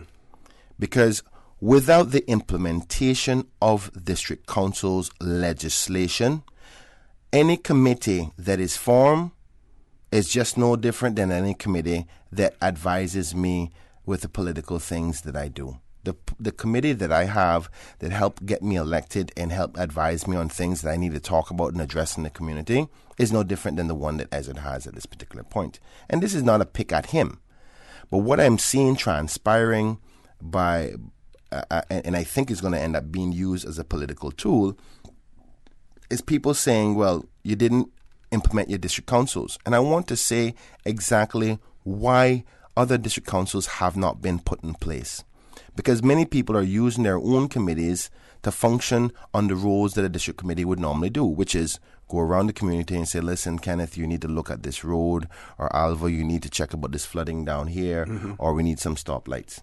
Ultimately, your committee, a district council, is to help advise you on matters. Now, the difference between your own personal committee to advise you politically on what to do in your community and a district council is a district council has authority, and it also gets a budget.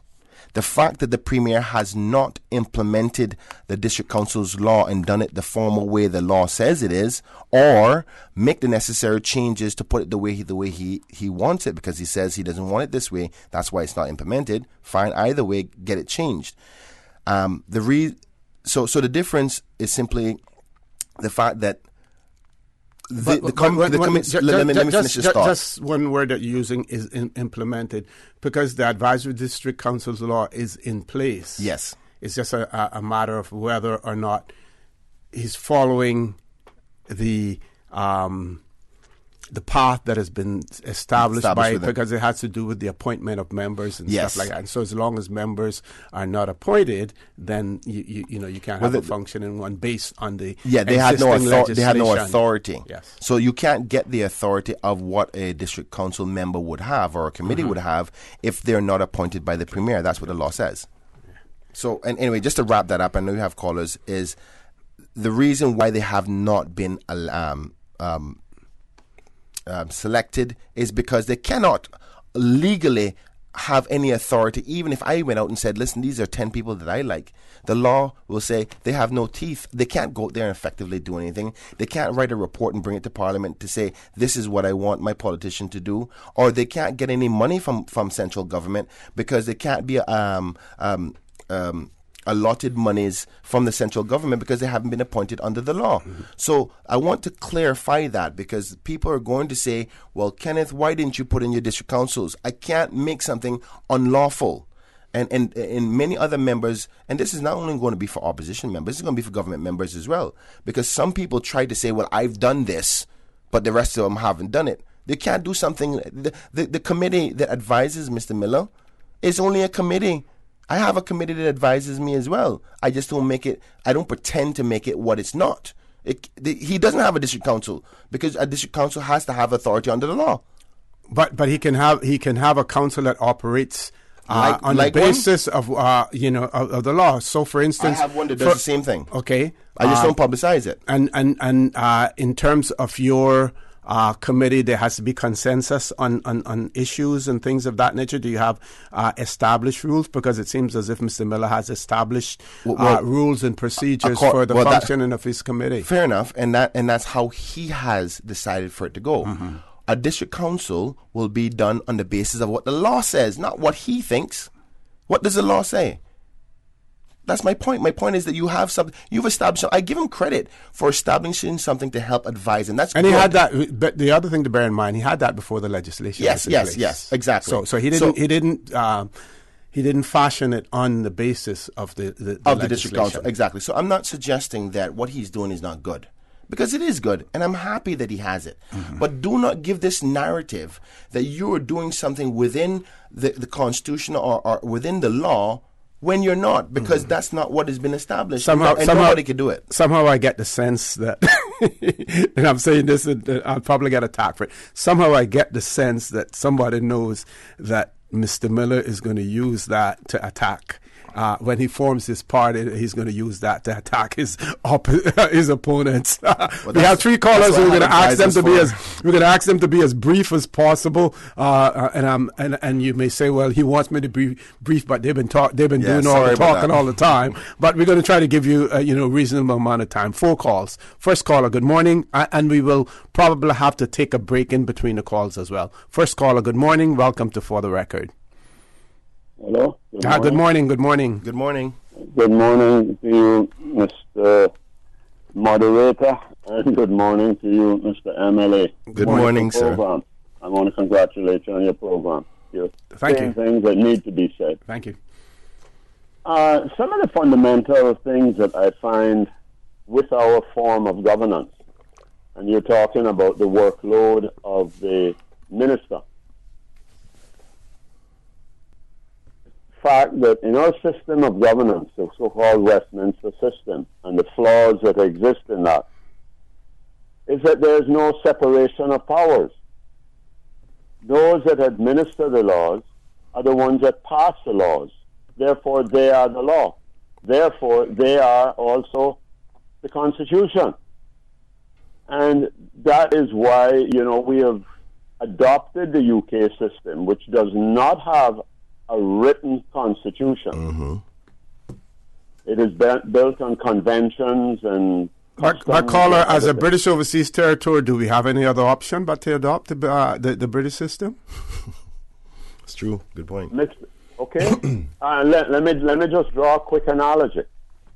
We have the situation where UK is governed by the United Nations in many aspects, and especially the aspects with their relationships with their overseas territories. Article 73E of the UN Charter, which our government, our opposition, our MLAs do not familiarize themselves with the rights that they have under that.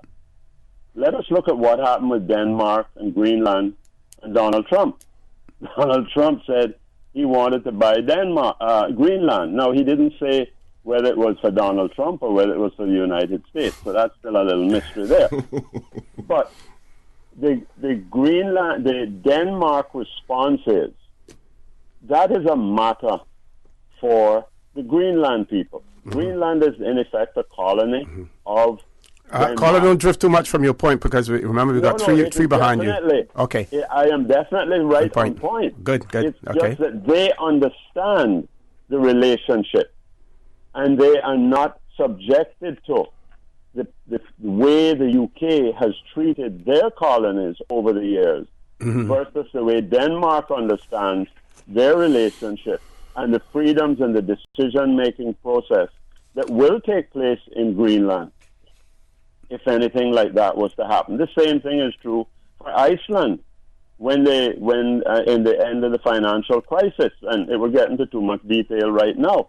But our people our representatives, do not embrace the possibility of understanding these things. Look at what happened in June when they have a meeting of the Decolonization Committee and our government refuses to have them come, and this applies to all the overseas territories, refuse for our people to be educated on governance. So back to that and back to the system of government. Because we don't have separation of powers, what we have is a mix-up between what is a civil service, which are the ones that should be charged and held accountable for the administration of laws, administration of the running of government, and then they come before the Legislative Assembly, and then they would be made to tell the public, to tell the Legislative Assembly, whether they've been doing their job or not doing their job. We have the Public Accounts Committee, which is the only little window we have into that. But ministers believe, this, which is what's happening right now with the National Conservation Law, they pass a law and then they want to revise the law. They want to gut it because it doesn't depend on who walks into the minister's office with a briefcase and says, I want to do this. Look at my plan. Look at this. Look at that. And then the minister makes all the decisions and phones them up and says, do this and do that. Caller, we have to go to a commercial break now. Yeah, okay, thank you very much for that. We still have 3 other callers on hold. As soon as we return, we will take those callers as well. Please stay tuned for the record. We'll be back shortly. I'm going to Vamp Motors to test drive the new 7-seater Rush. They have some really sweet deals going on now, not true? Yep, on SUVs. And they sweeten the deal by giving you a warm oven-baked cookie with each test drive. Better test drive more than one, just to be sure.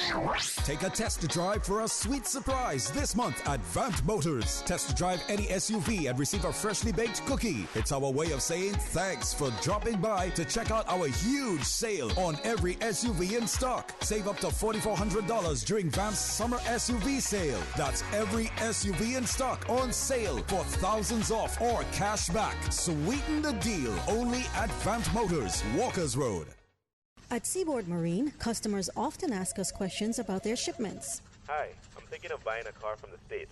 Which port do you ship out of? Hi, we ship out of Miami, Houston, and Brooklyn. Just let us know your port of choice and we can provide you with a quotation and answer any questions you may have on ensuring and protecting your vehicle during its journey. Shipping shore to shore, Seaboard. Support our port, support our tourism. Did you know government agreed very early on that the piers would be built on pilings in deeper water to minimize the environmental footprint? Marine life will still be able to move freely underneath them, and coral relocation remains part of the plan. Looking forward, looking bright. Learn more and spread the word. Support our port, support our tourism. Each weekday, Monday through Friday, Miracle Brokers is the proud sponsor of Radio Cayman's Bulletin Board. For all your moving needs, call the professionals at Miracle Brokers, 949-5989 or 916-0355. For a free estimate, they take the hassle out of moving. Miracle Brokers. Now located at 140 Kingbird Drive in the North For the Sound. record, with Orrett Connor. Initiating system. For information that matters. For the record, with Orrett Connor. Continues right now on Radio Cayman. Good morning and welcome back to For the Record. We're going straight to the phone lines. Next caller, good morning. Welcome to For the Record. Hi, good morning, OC. Good morning. How are you, sir? Good. Good morning to you and Mr. Brian there. I'm calling because, I heard some allusion about the added ministers or, the added members of parliament. But I got one question to ask. And I'm going to do so. Hello? Yes. Yeah, yes. Yeah, I was having some feedback there, so Sure. I just had to take my earpiece off. But, when I look at the whole makeup of Parliament here in Cayman, and how much time they serve in the Legislative Assembly, taking care of the country's business, it is ludicrous. It is ludicrous. I would estimate that the House would meet for the year. If they did 30 days for the year, they did plenty. Mm-hmm. This is the only place in the world where you go and you spend one term, and I think it's 3/4 of your salary. If you don't get back in when it comes to retirement age, you get 3/4 of your salary, I believe, if I'm not mistaken, in retirement. It used to be like that, but it's no longer like that now. They changed that in the last term when they changed the pension. So it's not like that. But what is the pension now? I think it's direct contribution. So whatever you put in is what you get out. But it would be the same. It would stay that way that you just highlighted for the older members who've been there before, the grandfathered in. But for new members like myself, it's is it called direct contribution or I can't remember the proper terming. But whatever you put in is what you get out. Right. Okay. Okay. Fine. Fair enough. But I mean, let's just be honest with each other. I mean, and it's time where the politician got to be honest with the countryman. This is highway robbery. They're making what, 10 grand a month, and working what, in 30 days for the year. Well, that's ludicrous. It is ludicrous, and I know that I'm gonna be further castigated and ostracized. But I don't care a rat too. You know what? I don't care. I'm just speaking my mind because it is time that the truth be told in the country when it comes to elected representative. And the thing about it is, right? Ask yourself another question. Why is the government so scared to enact the standard public life law? What's the scary thing about that? I'll tell you one thing. If you afraid some people go to jail or what? You examine that answer very deeply, we'll be surprised what happens in this country, my brother. Let me tell you something. It is time that these people stop feeding. Listen, we're not stupid, We are educated. And like I told people the other day, don't fear the little man on the street that run them down smoking weed and whatever, Fear the people who got a little bit of education, Because we're getting tired of the way in which politicians are handling this country. They could say anything they want to say about Edward Miller, okay? They could say anything they want to say about him. He is a leader. He is not a follower. And you hear his plans already. If he becomes the premier, he's gonna meet every month. That's what Parliament should be doing instead of going there and spending 7 hours and rushing through everything. Meet and do the business of the country and stop treating us like idiots. Thank you all and good morning. Thank you very much, caller. We have another caller, but I'll just say this, right? I agree with you 100% that we should meet more. And the average of how much days out of the year that we meet is about 40 to 50 days of the year. I've been counting them because I feel embarrassed about that same factor, salary compared to that. That's why I'm on the radio all the time, because I need to do my job. The people have selected me and paid me handsomely, though over 75% of that goes right back to my people. But all the same, I get paid handsomely and it's a serious job. So I agree, we need to be in the parliament and do the job, which is legislators. But I'll say this. You need to ask yourself the question, why do you think they don't want to come to Parliament more often? Because that's where the opportunity for scrutinizing them happens. So they try to cram everything into one session where you hear about 18 pieces of legislation come, and we're only there for 5 days. Of course, there'll never be the refining and the fine-tuning and looking and scraping through to see if there's any loopholes for any misdoings on the people. And that's why they do it. Okay. We have still 2 callers on hold. Next caller, good morning. Welcome to For the Record. Good morning, gentlemen. Good morning, sir. How are you? Good morning, caller. Good morning. Yeah, Mr. Brian, I would just like to suggest that I think one of the most important things that the opposition and the government have to get together and solve, and that is the Georgetown dump. I agree with you on that, bro. It seems as though the government doesn't have any plan. The opposition doesn't have any plan. And as long as we're putting more garbage into that dump on a daily basis than what we're taking out, that garbage dump ain't going nowhere. And if the population increases, we're going to find ourselves in some serious problems. Thank you very much. Thank you very much, Thank you, caller. Next caller, good morning. Welcome to For the Record. Good morning, caller. Good morning. Hello. Good morning. Go right ahead, sir. Yes, good morning. I couldn't hear you at all. I just want to say this, Mr. Bryan, and I agree with a lot of what you're saying, but I want to say also thank the Dr. Martin immensely for what he does, and I heard your show with him and Miss Mary and so forth. Excellent. Should have gone on for hours. But I must say this, the serious problems we talk about each time, the health, the pension, the traffic, only as it goes back to what I said, our elected representatives can solve those problems. And remember, you're elected by the people. By the people. We can't have 30, 40, 20-something thousand people getting up there and trying to run the country on their opinions. You might get 50 who agree with each other. We have elected you unanimously to do this.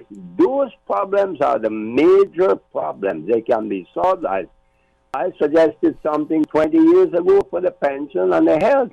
And they haven't listened to you since. No, exactly, because that's the way the government operates. Now, I hear you when you say elected members, but this is another civics lessons that I think that all of us, we need to understand. The government operates in a particular manner where they don't listen to nobody. Even if you came with a cure for AIDS, they wouldn't want to hear because they didn't want you to get the credit for it. That's how they behave. So when you say, boy, the opposition and the government needs to work together, they don't want to work together. They don't want you to succeed. You're missing what I'm trying to say. Okay. I said those problems could be solved by the suggestion I made. The British government, as long as we remain a crown colony, I am absolutely certain of this. I might be the only one. But they will tell us to implement it. The answer to those two major things, health insurance and the pension, is a national health scheme. And that will be by direct income tax. For God's sake, please understand what I'm saying. It will happen. It will happen as long as we remain a crown colony. And you can cut down the amount of cars coming into the country. It's much, much too many. Those are three major problems. It affects the cost of living immensely, the first two and the other one also. Thank you. Thank you very much, day. caller. We have one caller. We're going to make that the last call for the morning. Caller, good morning. Welcome to For the Record. Hi, good morning, gentlemen. Good morning, sir. Thank you. Orman up here in West Bay. Good morning, Mr. Mormon. Thank you. You know what I'm concerned about. To me, right now, the most serious issue in this country is crime, and I see practically everyone that could probably do something or say something. They keep a very low profile on this situation. This is nothing to just think that it's going to go away. A little island this size, and the crime rate and the type of crime that's happening here, it's not good for this island. When I read about the Filipino security guard, what happened to him, for no specific reason, I shall say with broad shoulders that you got people into this country. While Caymanians are not all good apples, but you have some people that are in this country flexing the muscles and just showing us what they can do. Gentlemen, we need a robust action into this country by the government. If you're not here to behave yourself, boot you out. Like Australia, get out if you can't behave. I don't want any money. You can work here, send your money home, whatever you want to do, just behave yourself. If that's not the situation, then go back where you come from. So we have to better address this thing in short order, because I don't like what I see, really, So I just thought I would put that in, gentlemen. Thank you so much and have a good day. Thank you. Thank you very much, caller, for that. We're going to take a commercial break. The phone lines are going to be closed off as of now to give Mr. Brian an opportunity to touch on some of the subjects that he still wants to talk about. Please stay tuned. For the Record, we'll be back shortly.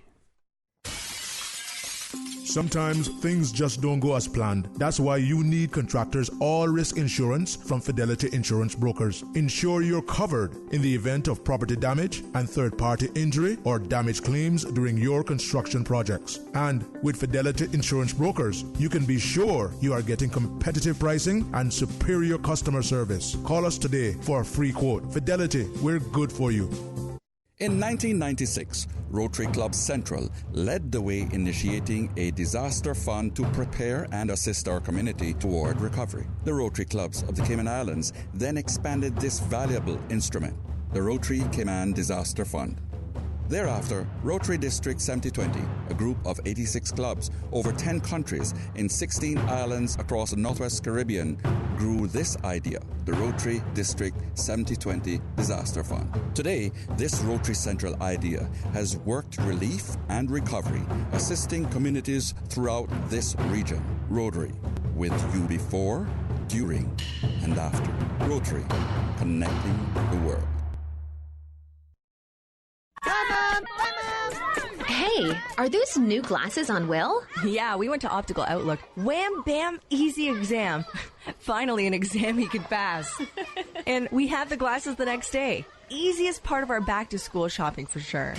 Book your child's eye exam today at Optical Outlook. Call 746-2020. Get half off a complete pair of glasses with any student's eye exam now until August 31st. Come see the difference with Optical Outlook, located in Caymanian Village. Terms and conditions apply.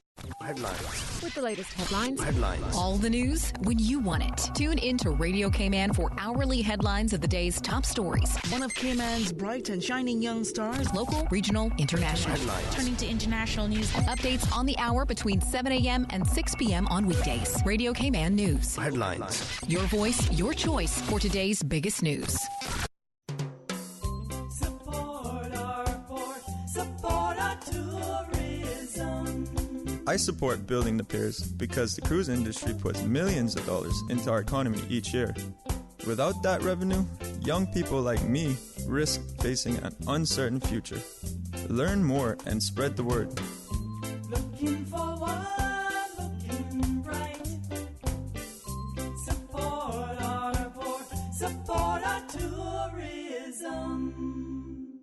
For the Record with Orrett Connor. Initiating system. For information that matters.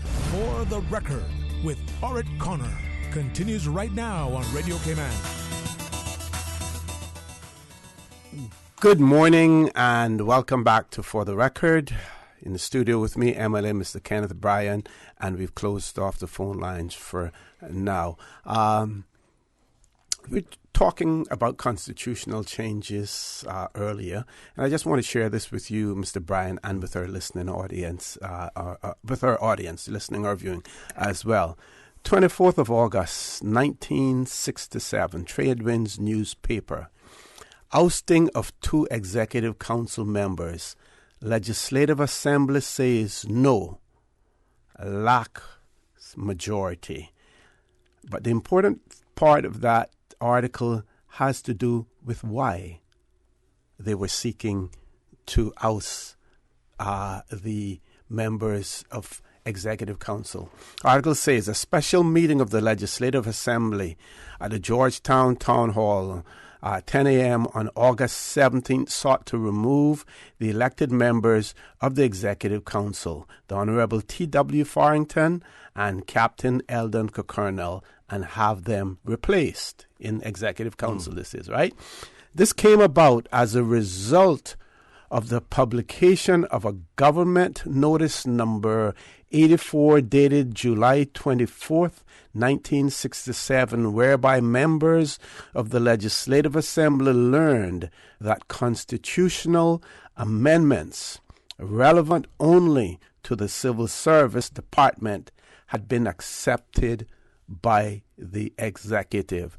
It goes on to say that the Cayman Islands Constitutional Order 1965, Section 53 and 54 reads that the administrator, in Her Majesty's name and on her behalf, may constitute such offices for the islands as may lawfully be constituted by her Majesty, and subject to the provisions of any law in force in the islands, may make appointments, including appointments to promotion and transfer of any such officer, and any person so appointed shall, unless it is otherwise provided by such law, hold office during Her Majesty's pleasure.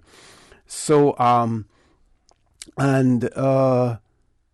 so they agreed to these constitutional changes without public input, public consultation. Not only that, without other members of the Legislative Assembly knowing about it, because they were part of Executive Council. That reminds me of something, and you can tell that this is a viewpoint from many, many years ago, that people are not happy without public consultation. And when I say public consultation, I don't mean necessarily having to have a referendum, but at least have the decency to have public discussions before you make suggestions for changes. Mm-hmm.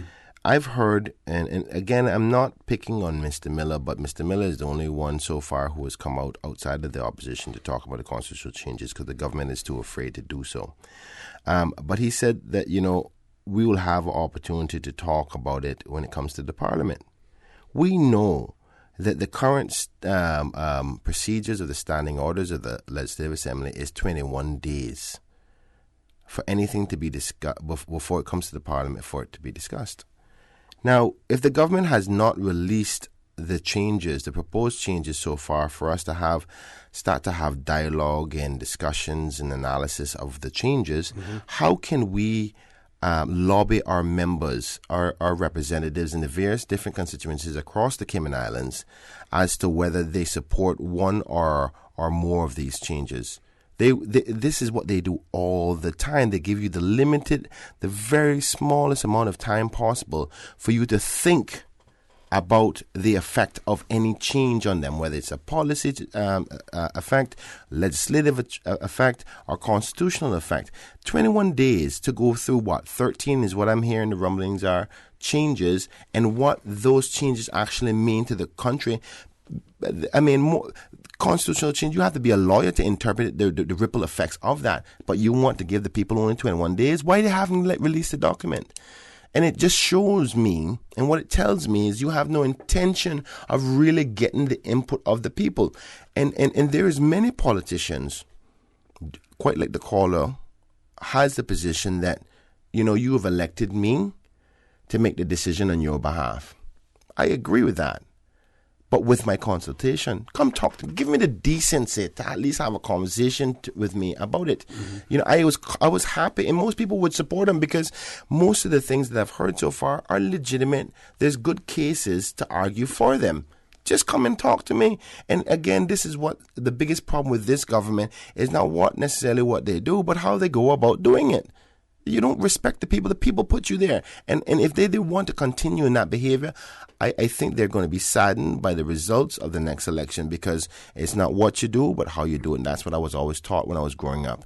And I don't think it's fair that the people will only have 21 days to have a discussion about a matter as serious as 13 changes to the highest document of the land. That's just my personal opinion. I know what the law says. I know the law does not mandate the opposition and the government to come and talk to you.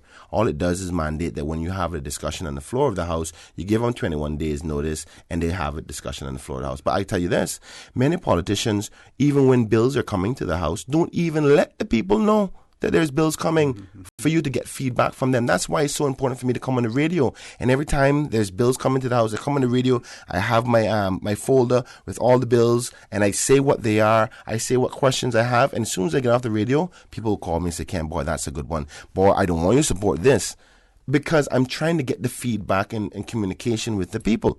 Now, people may go as far as say, well, Ken, why don't you have public meetings as well?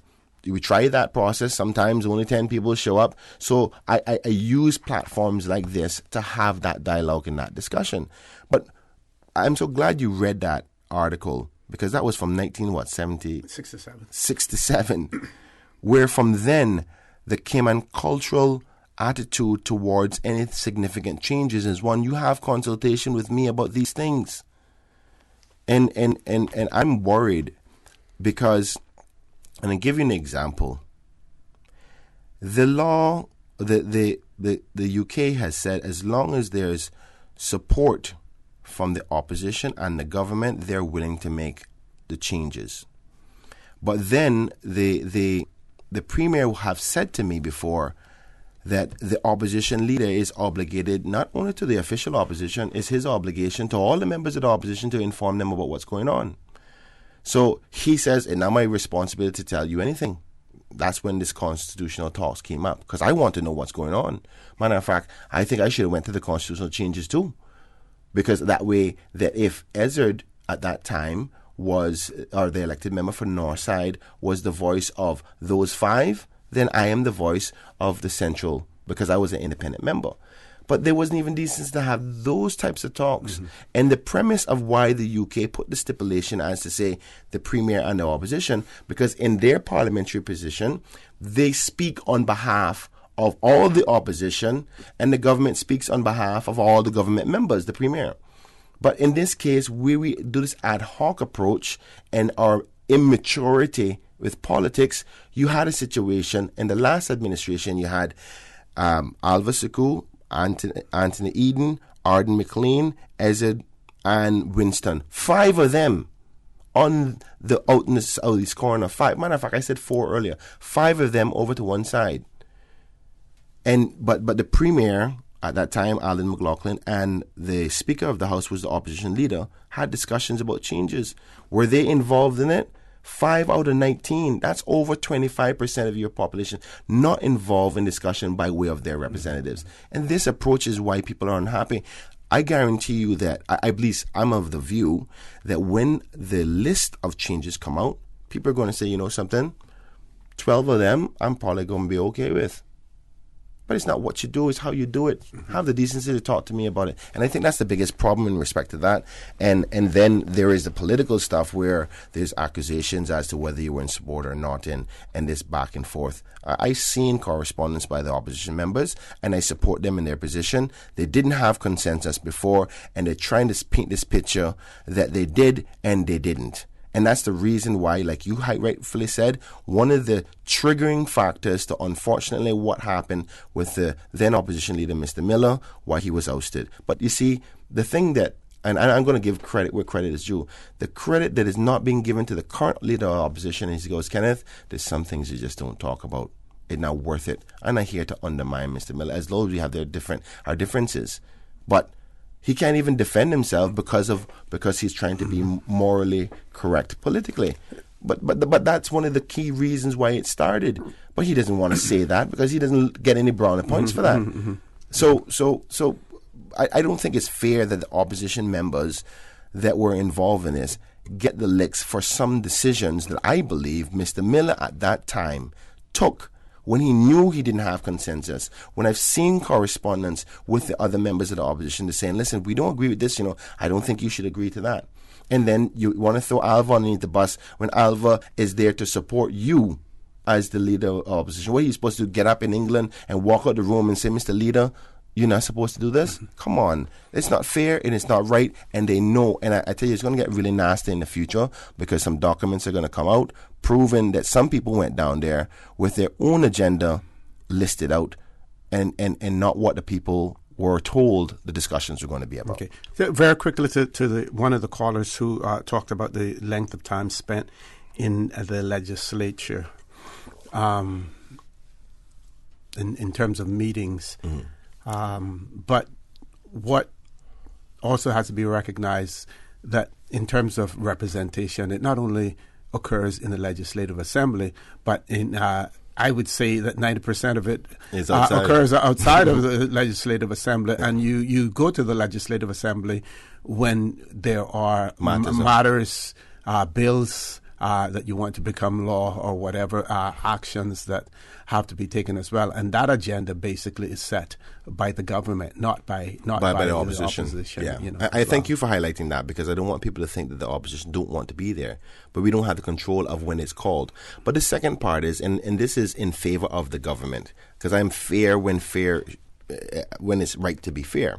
The truth is, the government members also have different roles. So they may be in Parliament, but they're ministers. They're councillors. So and they help run the departments to a policy level. And they got to go to press conferences. They got to go to official business. They travel. So their work is not only to those 50 days in the Legislative Assembly. Now, I think the argument would more be against us than in the opposition because we don't have as much responsibility as them. That's why it's so important for me to use the time I have to have dialogue with my people as often as I possibly can. Okay, Mr. Bryan, I want to thank you very much for being here this morning, folks. I want to thank you for allowing Radio Cayman and by extension For the Record into your homes, into your vehicles as you traverse the busy roads of the Cayman Islands into your places of work, whether it be an office cubicle or if you're working in the outdoors. I also want to remind you that we are brothers and our sisters keepers. There is always someone out there who's less fortunate than we are, and I ask you to extend a helping hand to them. If you can't do that, then I suggest you donate to a worthy charity, because we always want to consider those who need, not necessarily those who want or even those who crave. I say to you, have a great day. Continue to support your radio station, Radio Cayman. Join Sterling Dwayne Banks at 12:15 for Talk Today. Join us on Monday for the Record again, where we will have the Honourable Juliana Connolly, Minister for Education, along with her team here in the studio with us, talking about the new, the revised curriculum as well. And as usual, we ask the good Lord to bless these three beautiful, wonderful Cayman Islands. For the Record is brought to you by Vamped Motors, the only authorized Ford and Toyota dealership serving the Cayman Islands. Cayman Pharmacy Group, with a location in West Bay and professional pharmacy at CTMH Doctors Hospital. The Cayman Pharmacy Group has a location for you just around the corner. Seaboard Marine, with over 35 shipping ports, find your shipping solution by calling 949-4977 or seaboardmarine.com for competitive rates. Rotary Central, for more 110 years, Rotary members have used their passion, energy, and intelligence to take action on sustainable projects. Fidelity Bank. For all your banking needs, visit fidelitygroup.com. Fidelity, we're good for you. And Roper's Janitorial. Complete janitorial service for commercial, industrial, and residential. They get the job done right every time. Radio